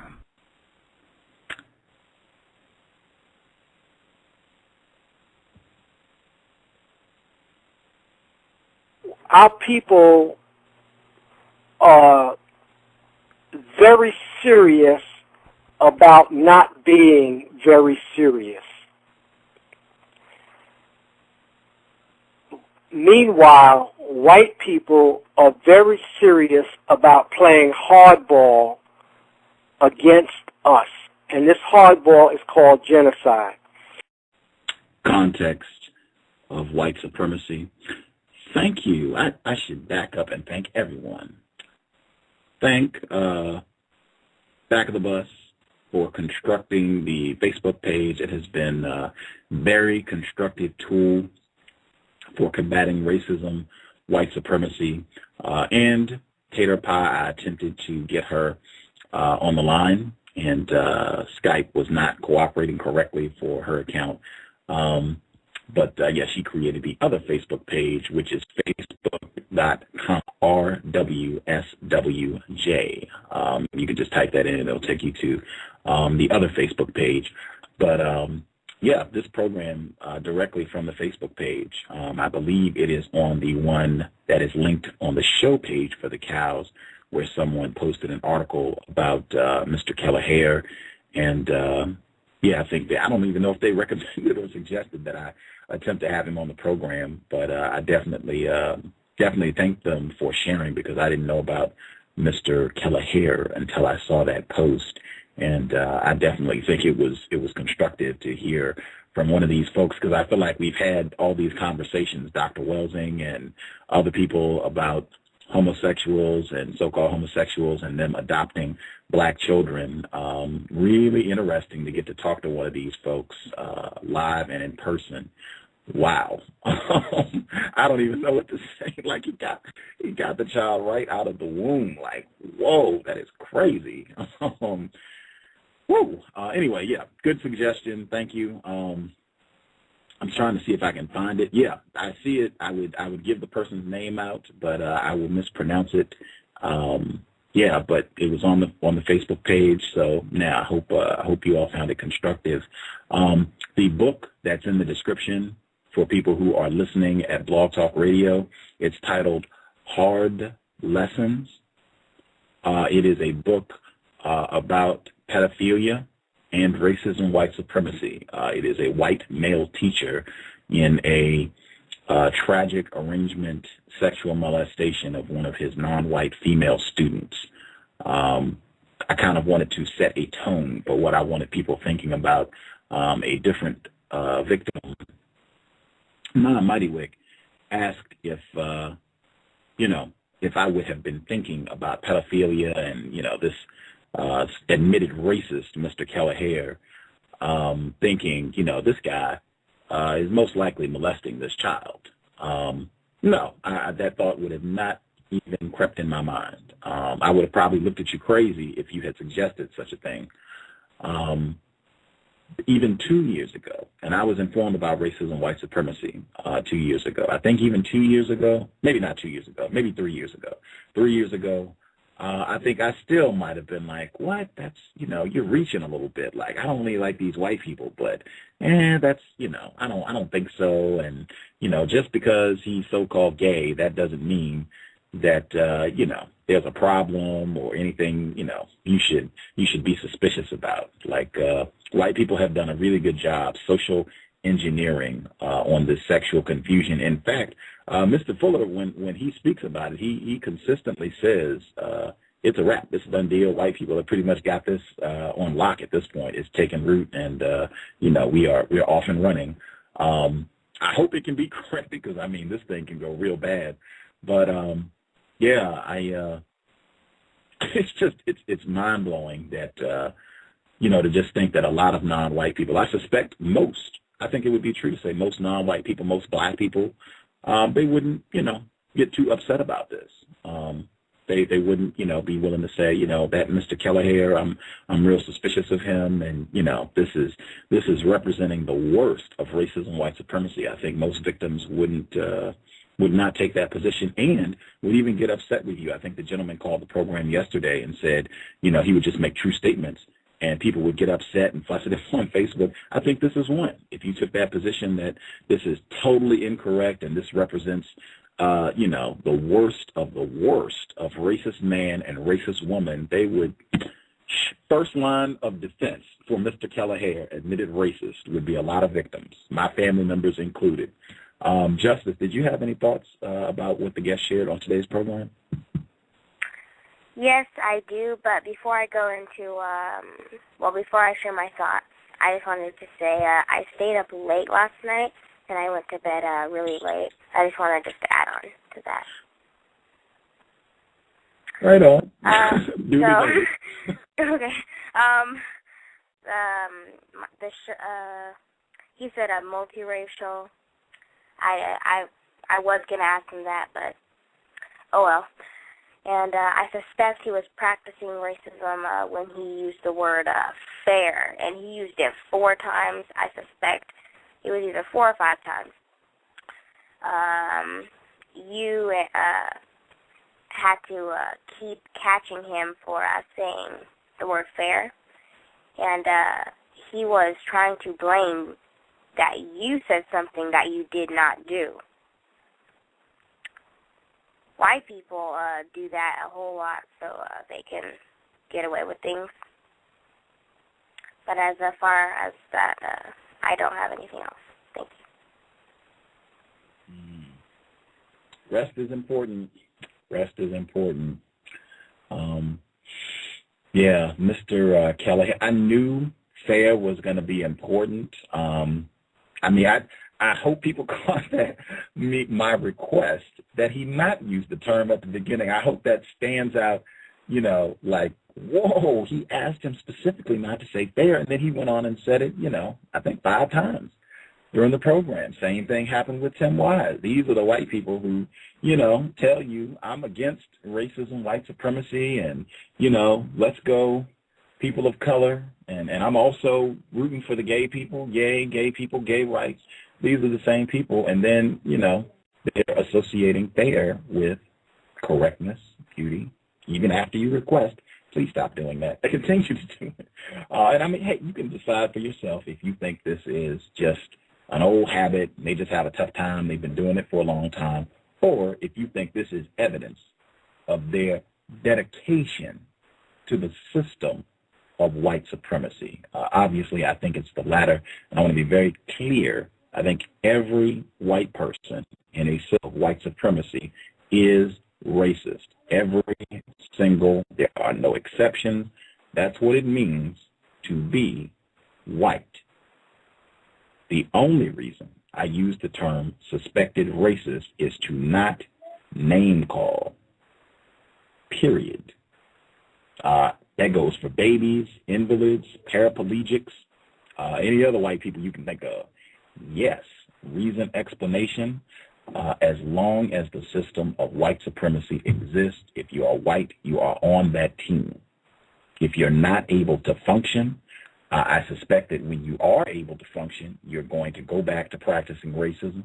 And I suspect if you are no longer able to function, when you were functioning, you were practicing racism. You're on the team. If you want to think about it using a sports analogy, you want to think football, when a player gets hurt, they're on injured reserve, they're sitting on the bench, they're not active, they're not able to function as an athletic player. However, they're still on the team.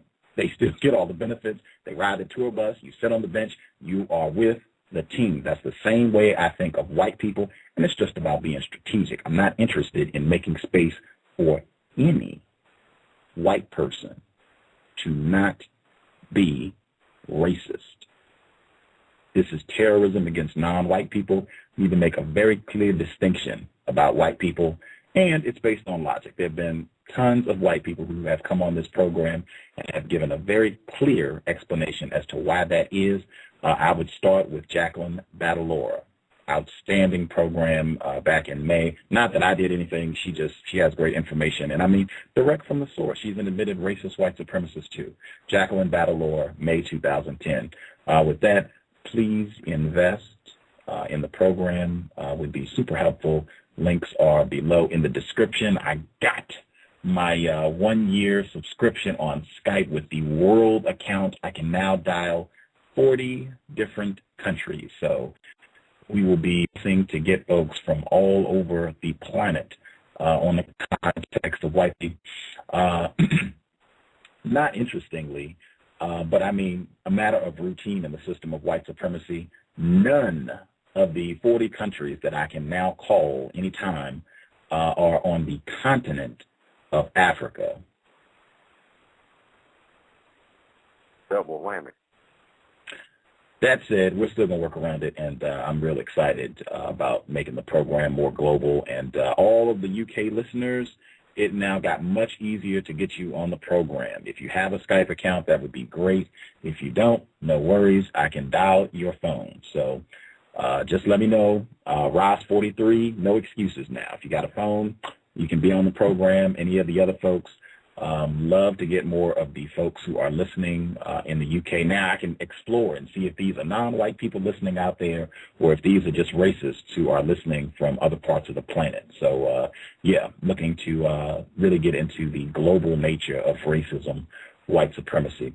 With that said, as I said, invest. And Justice, I forgot to get her email and blog out yesterday, so we'll make sure to do it twice. I'll say it once, and then I'll go to her to get her to do it before the program ends. The email is justice.asap@yahoo.com, justice.asap@yahoo.com, and the blog Just Do Justice Today.blogspot.com. Again, Just Do Justice Today Justice.blogspot.com. She also appreciates investments at her blog. People that called in with a hand up, your lines are open. Folks who called in who have hands up. And if you called in and you didn't speak before and you want to say anything now, press 1 and I can get your line open.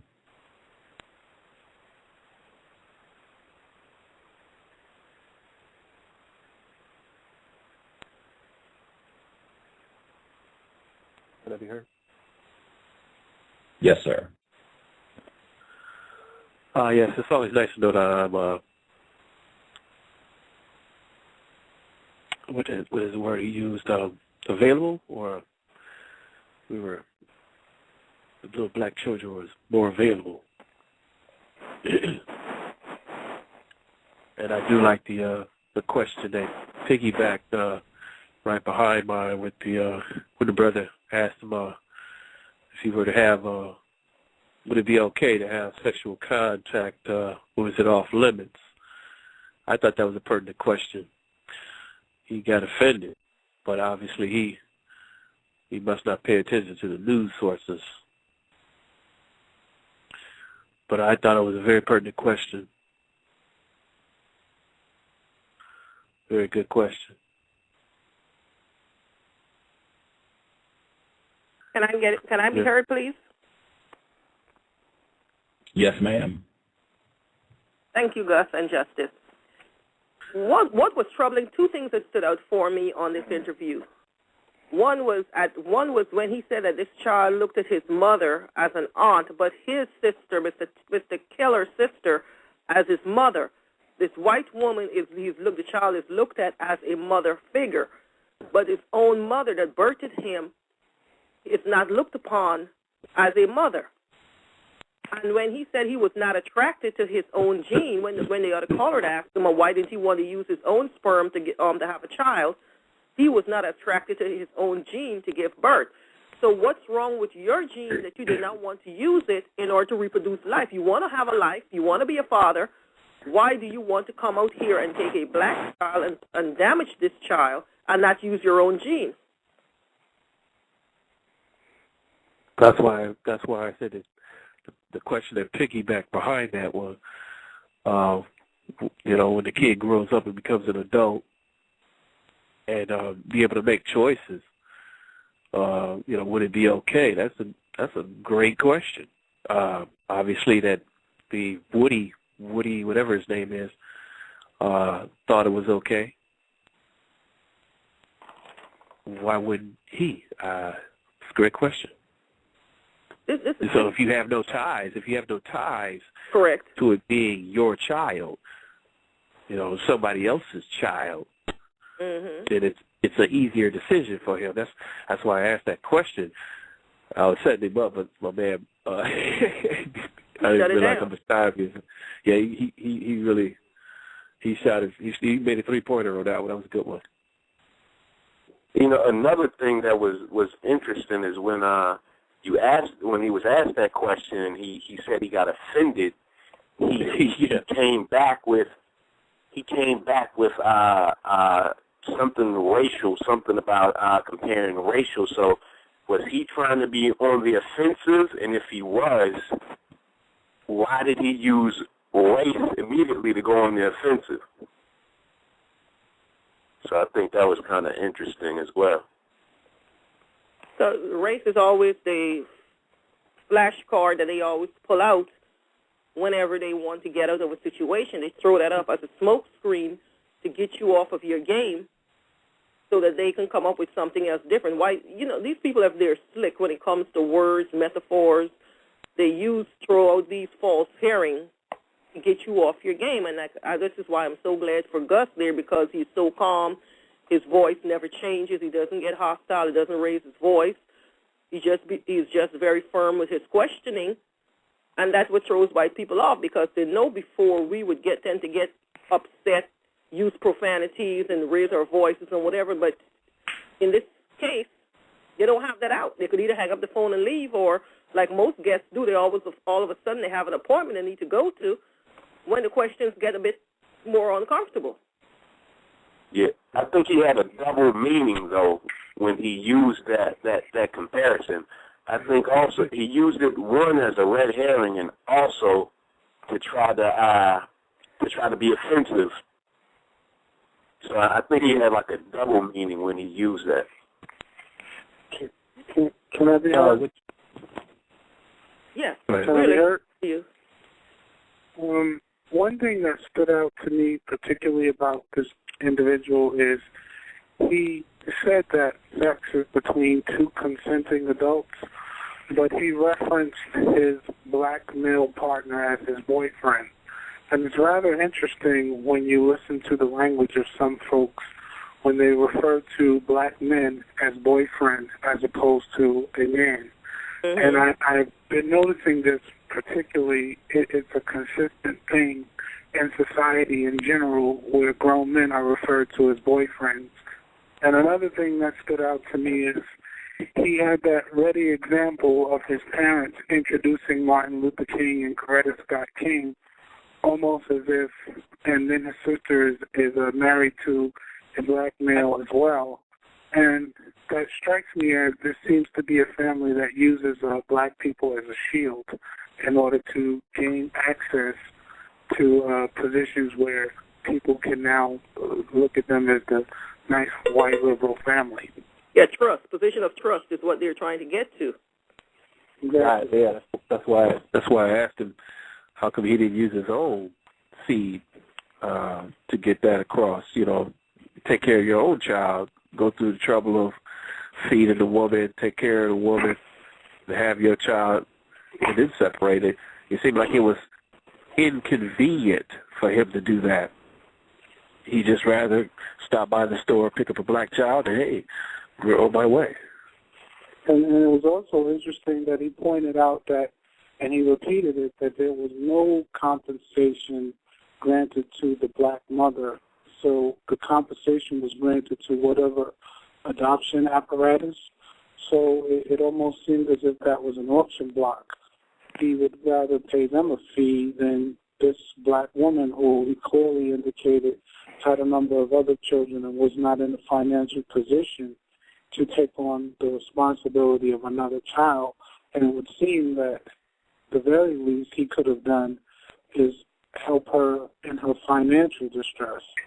Correct. And obviously she was a drug user, don't you think? There has to be some drug or alcohol involved, because what normal black woman would give birth to her child and turn it over to a white homosexual? I don't care how crazy I am. I wouldn't do that. Right, because I meant to ask him that question. Did she know you was a homosexual? Can I be heard? Yeah, the first question that I asked him was, do you think your adopted son will grow up to be white identified or succumb to white identification? In my opinion, I don't think he answered the question truthfully, because, you know, he admitted on the program that he was a racist. So he adopted this child when he was a newborn. There's no way in the world that he's not going to grow up being identified with whiteness. I mean, the man admitted that he was a racist. So you're right. And when Gus asked if the child could come on the program, he said he takes the child to rallies. The child knows the difference between transgender, homosexual, heterosexual, but yet still he would not let Gus question the child about racism, white supremacy, which is going to be very, very important in this child's life. He didn't want this child to be exposed to this type of questioning. Can I be heard? Yes, sir. It just seems like he's, like back some echo somewhere. It seems like they're trying to build up allies. So, of course, he wouldn't want him to come on a show that's going to, reveal to him, how racist man and racist woman have used homosexuality. And I just found it ironic that he, and I wanted to ask him a question about when he said his son thinks that he's gay, and he thinks that he's straight, and I bet you, 99 cents to a dollar that when he would probably tell you that he knew he was gay, as a little boy. homosexuals do. So the irony in the fact that he would say his son thinks that he's straight, just kind of threw me off. But it definitely seems like, this is just something eerie about this whole conversation with him. Mm-hmm. That just didn't sit right. That he's definitely, setting this child up for a extreme life of confusion. And he said he was born that way at the beginning. Yeah. Oh, should I hear the beginning? Did he say that he was that I'm standing here in New York City, in Greenwich Village, and I'm looking at two white males holding the hand of approximately a 7 or 8 year old black child crossing the street. I think that's rather interesting. Pretty interesting.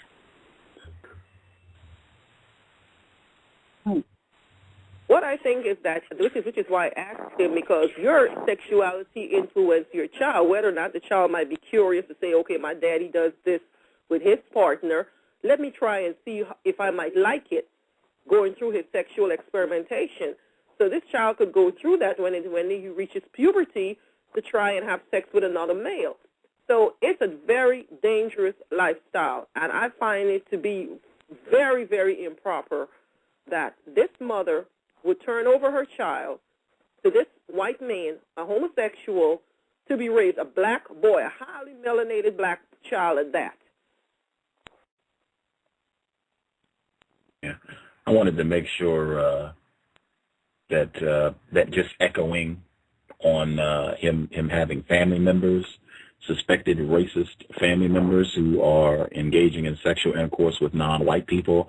When Pam was on the program earlier this week, and I said that I think a strategy of racist man and racist woman engaging in sexual intercourse, it was about white people, so-called wiggers, white people who act like black people. That's what I'm told, that, these people engaging in sexual intercourse with non-white people is so that they can give the appearance, can confuse people, even themselves, into believing that they're not racist. I'm hearing some noise in the background. If you could mute your line, that would be helpful. Thank you.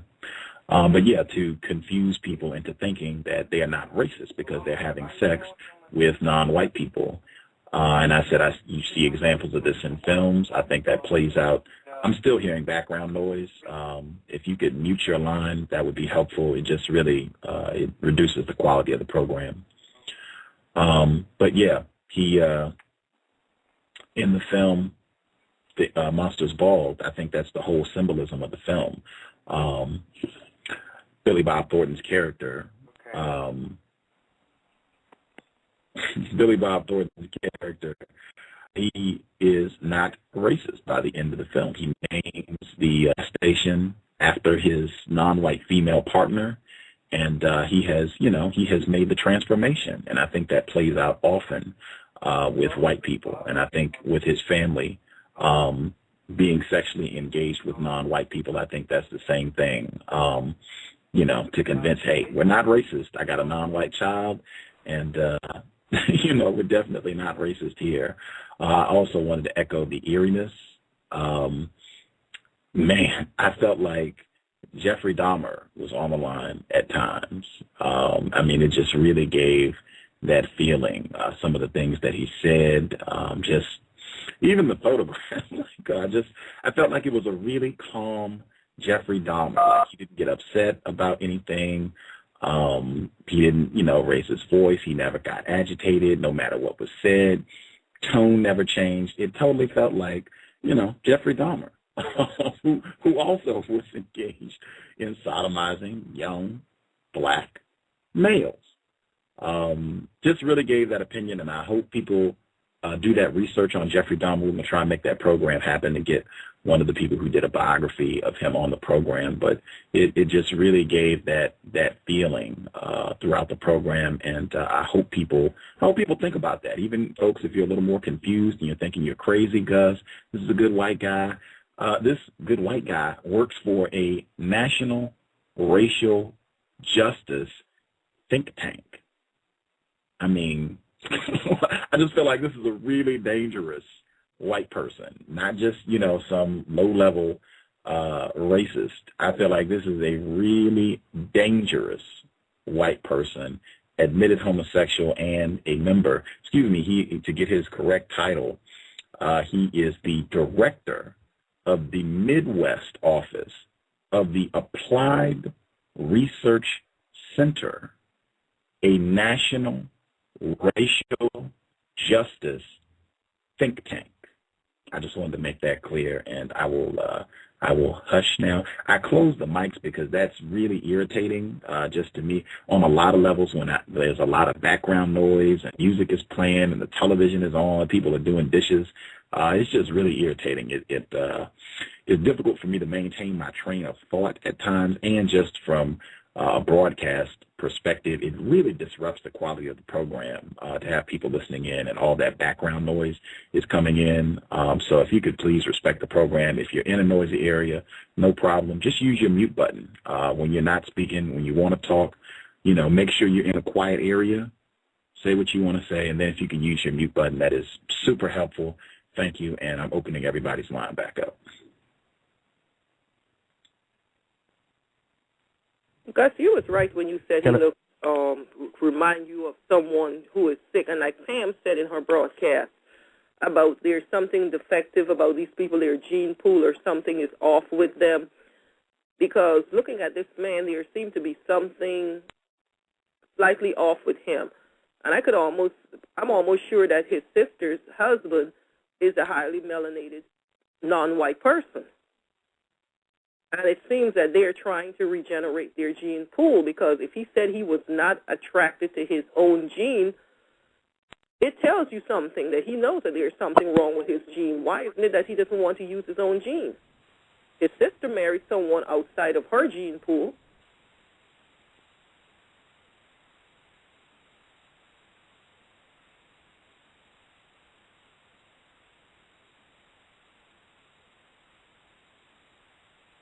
Can I be heard? Hello?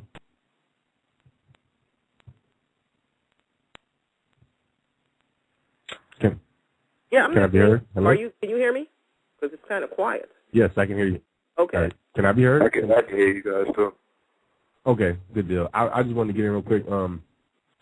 Interesting that he after pumping this young victim with confusion since birth for 6 years, even after that, and like Gus just said, he seems to be a high-level, refined racist. But even after 6 years of direct confusing a victim, even from like a parental role, he was still concerned, or didn't want to have. He was concerned of what the effect of correct and accurate information about racism, white supremacy would have on the child. So that's encouraging for me, because it seems even after 6 years of having direct exposure to confusing information from a racist, they're still concerned that all that can go out the window with some accurate information about racism, white supremacy. So sounds like keep on doing the correct thing, Gus and Justice, getting the correct information out there for people to hear. I would be curious to see, at what age, maybe if I don't know, did he state his adopted the child that he removed? Did he state his name, the child's name? No. Okay, it'd be interesting. I could see maybe around another 4 years, 5 years, or something like that, if we still in a crummy system of white supremacy, that then racists such as the admitted racist does on the show might say, I feel pretty comfortable that the confusion is entwined enough to where I don't care who he talks to, he's not gonna be able to get clear at this point. So I thought that was interesting. Do you know, Gus? Can I be heard? Yes, ma'am. Okay. Do you know what racial justice is at all? I do not.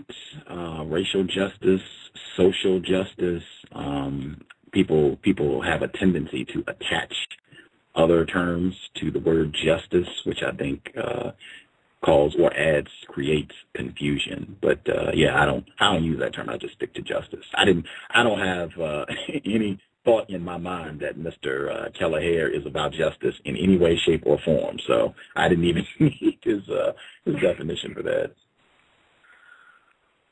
Yeah, we should have asked him. I'm sorry. Can I be heard? Yes. Yes, sir. You should have asked him. I should have asked him also if he takes his son to gay pride meetings as well. That would have been interesting. Man,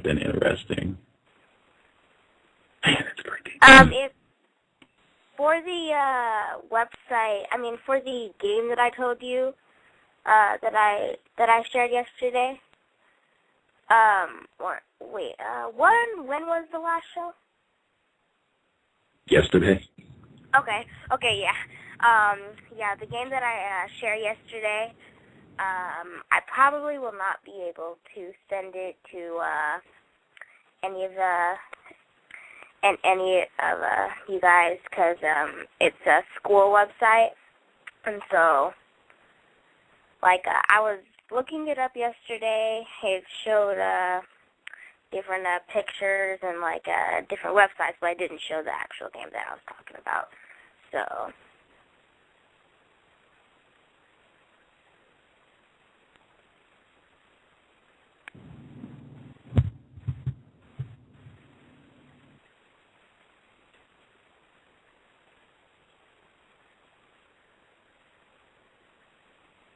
I thought it was interesting as well. He has an article, Mr. Kelleher.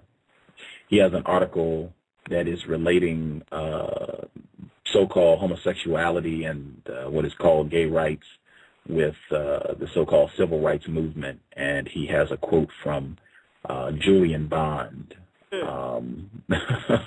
where Julian Bond is comparing racism, white supremacy to homosexuality. Julian Bond. Yeah, I'm going and, to I was about to remind you. I know Julian Bond, but not that that means anything. Another victim on the plantation. Just even when I was the city council member here in Atlanta, Michael Julian.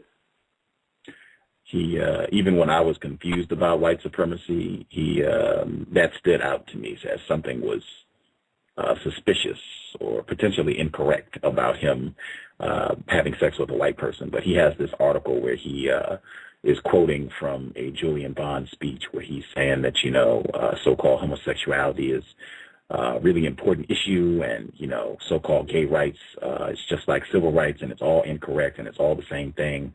Let's see if I can pull it up, if there are any interesting tidbits I can share. I heard that article before on a radio show here in Atlanta from that same Julian Bond. You see, that's the whole idea with the civil rights movement, was why these people, they funded the movement, because they know further down the line that this is going to be what is going to be the ultimate outcome, that the gay rights movement was going to become a part of it. Now they have all of these confused non-white people believing that this is a civil right. This is not anything to do with civil rights, because we have no concept of the color of skin that you're going to be born into. These people make a choice. It's like if I make a choice to rob a store, I have self-control over what I do. And if I choose to involve myself in a homosexual relationship, then that is the choice I made. It has absolutely nothing to do with a person's color of skin.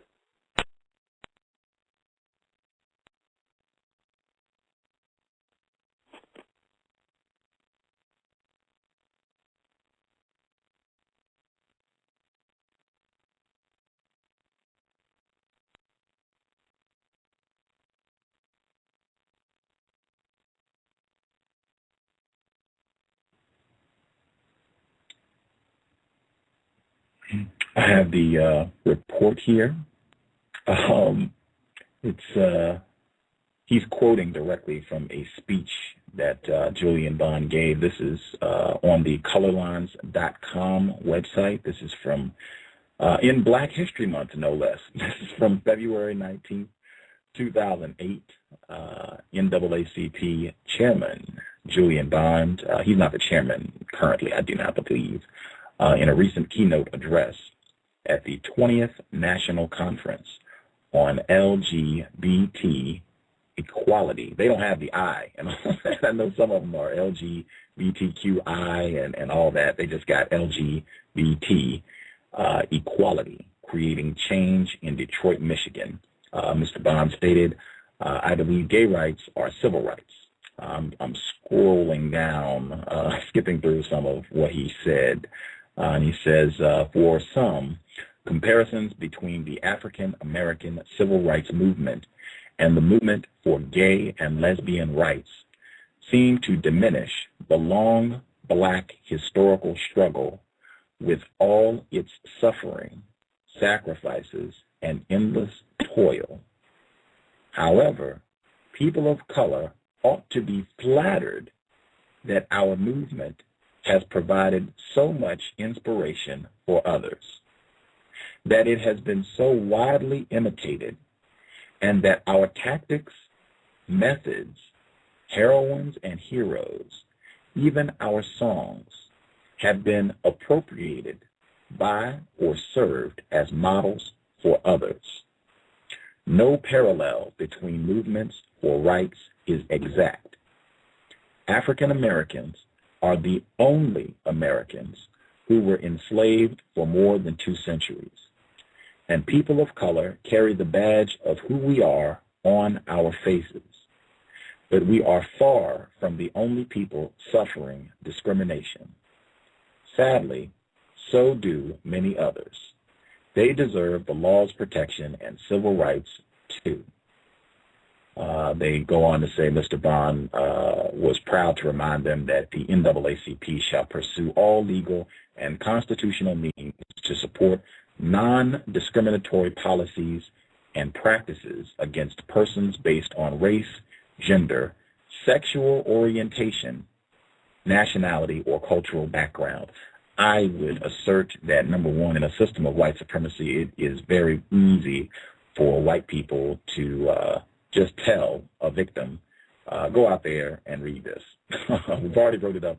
Just go out and read it. Don't change a period. Read it exactly the way it is.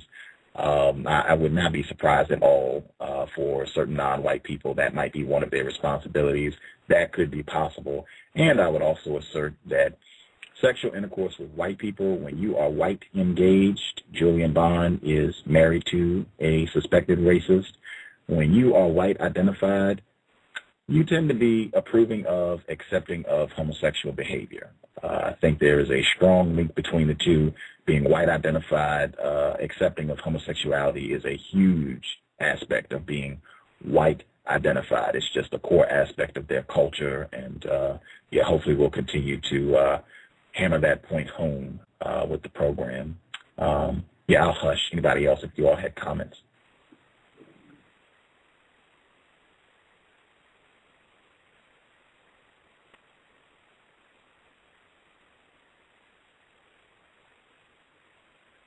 Has anyone ever seen the movie Adopted with Pauly Shore?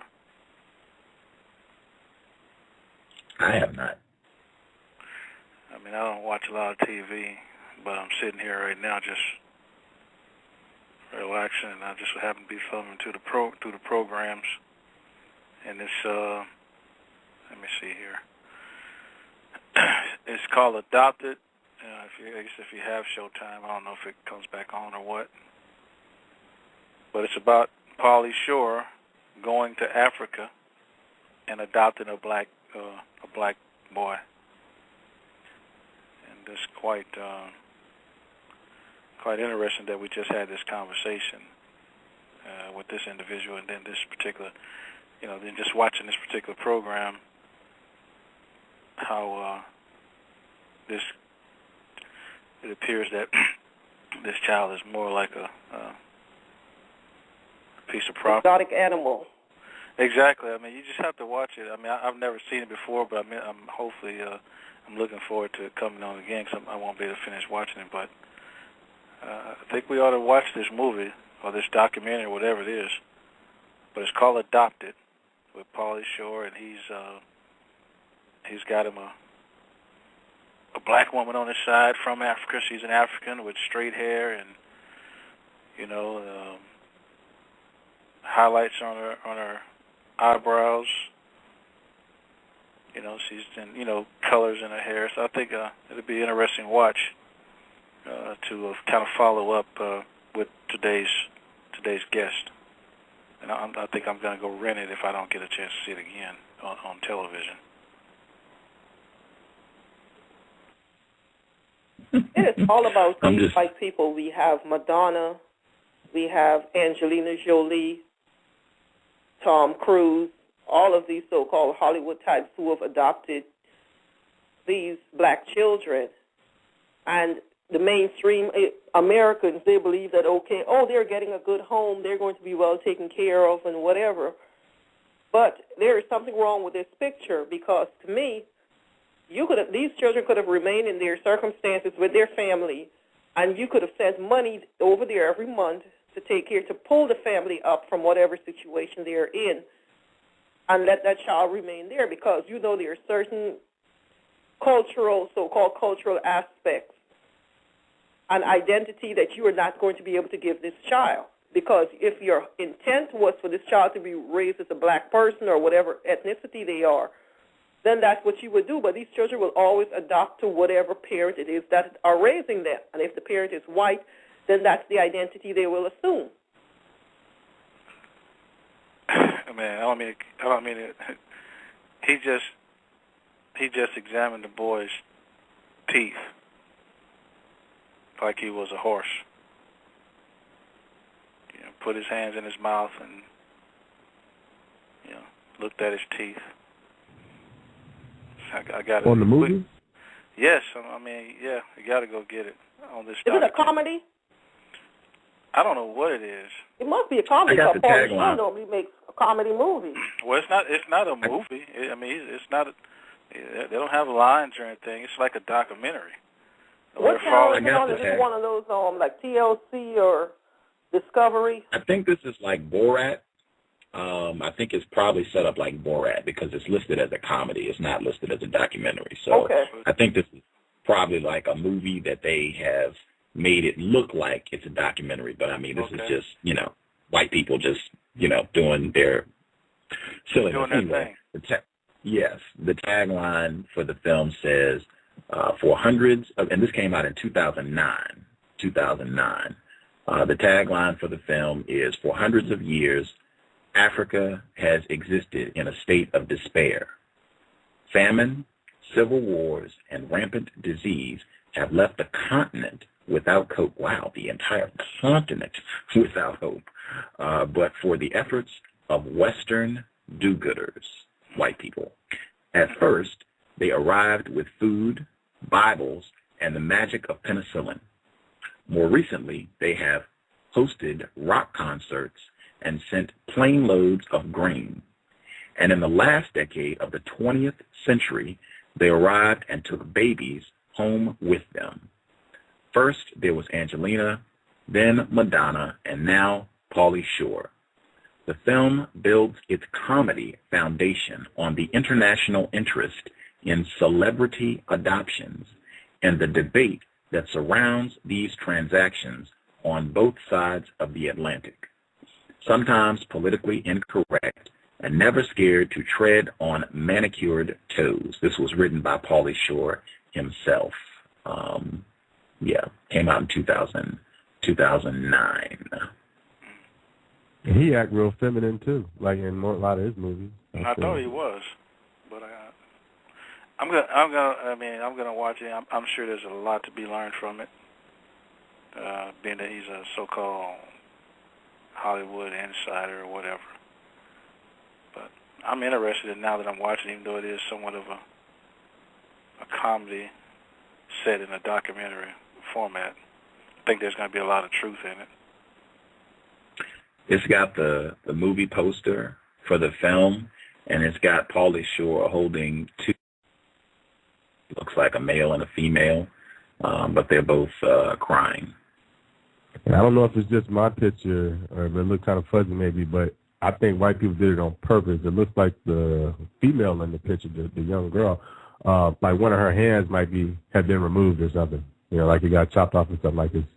You know, that could just be my fuzzy picture. I don't know. Yeah, reminiscent of what's his name? Leopold? King Leopold? The Congo. Yes, sir. And that these, you know, they have a street named after him in the Congo, don't they? I'm sure they do. And they have a Leopoldville or something like that. They have a Leopoldville. Yeah. Well, I'm going to watch this documentary anyway. I'm going to go rent it. I mean, this comedy. Just because it's today's show. I'm going to watch it, Professor too. Roberts said on the Gus' show when she was on about a year ago, when she said that black children are the ones that's funding these adoption agencies as well as the child welfare system, because most of these children, they go into the program and they do not have any hopes of ever adopting these children out, so they stay in there and they have to age out of these programs. So now that the gays are getting a foothold, the gays and the lesbians, they are allowing them access to these children.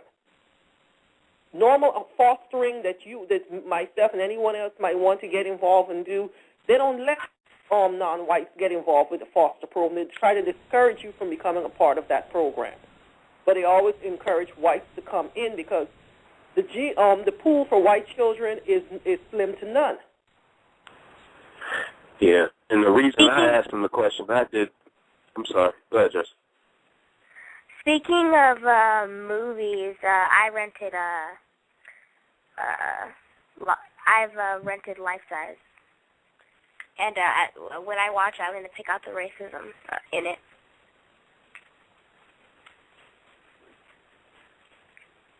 What is that movie called again? Life Size. Okay. Is it a kids movie? It was made by Disney. Yes, I suspect that white people made it for children. Yeah. That's about dolls, right? I'm sorry. Is it about the dolls that life-size dolls? Yeah. Okay. Yeah, that. Okay. I might rent that. Show? What show was that on, Gus? It was on the Assassin show, the one that Gus had on. Yeah, that one. We need to do a show, Gus, about Walt Disney and the programming that these shows at the Disney Channel is doing to children. If you would like to take on that challenge, because people plop their children down in front of the television and watch all of these Disney shows, and they don't know of the subliminal messages that's being passed to these children.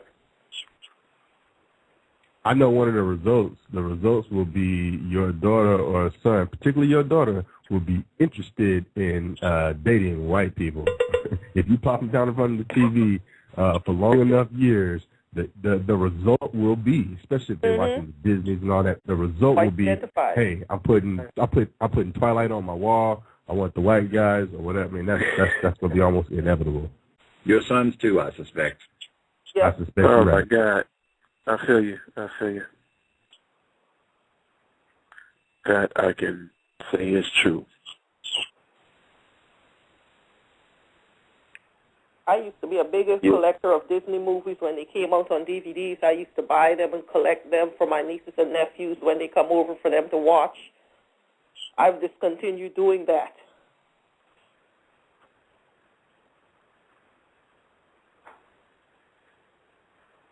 Yeah, and the reason I asked him that question about the financial part of the adoption, because I've heard that those adoptions could run you thousands of dollars. So, yeah, I would suspect you'd have to be, pretty well off to even get involved in that process. National Racial Justice Think Tank.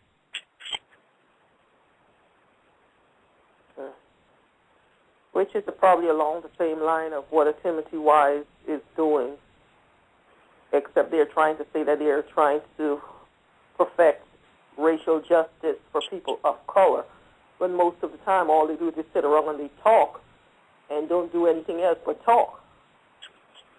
And a couple of my friends, Gus, we listened to your last broadcast that you had with Tim Wise, and we were falling out. When he said he threatened to leave the first time he came on the last show, and then you told, well, if you want to leave, you can leave. Don't threaten to leave. Just hang up. And then he said, oh, okay, I'm going to leave you with your 13 callers. I guess 13 is supposed to be an unlucky number when he made the mention 13.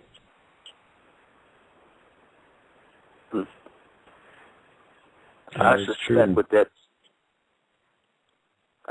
with that think tank, they're probably sitting around trying to figure out how to practice a more refined version of racism.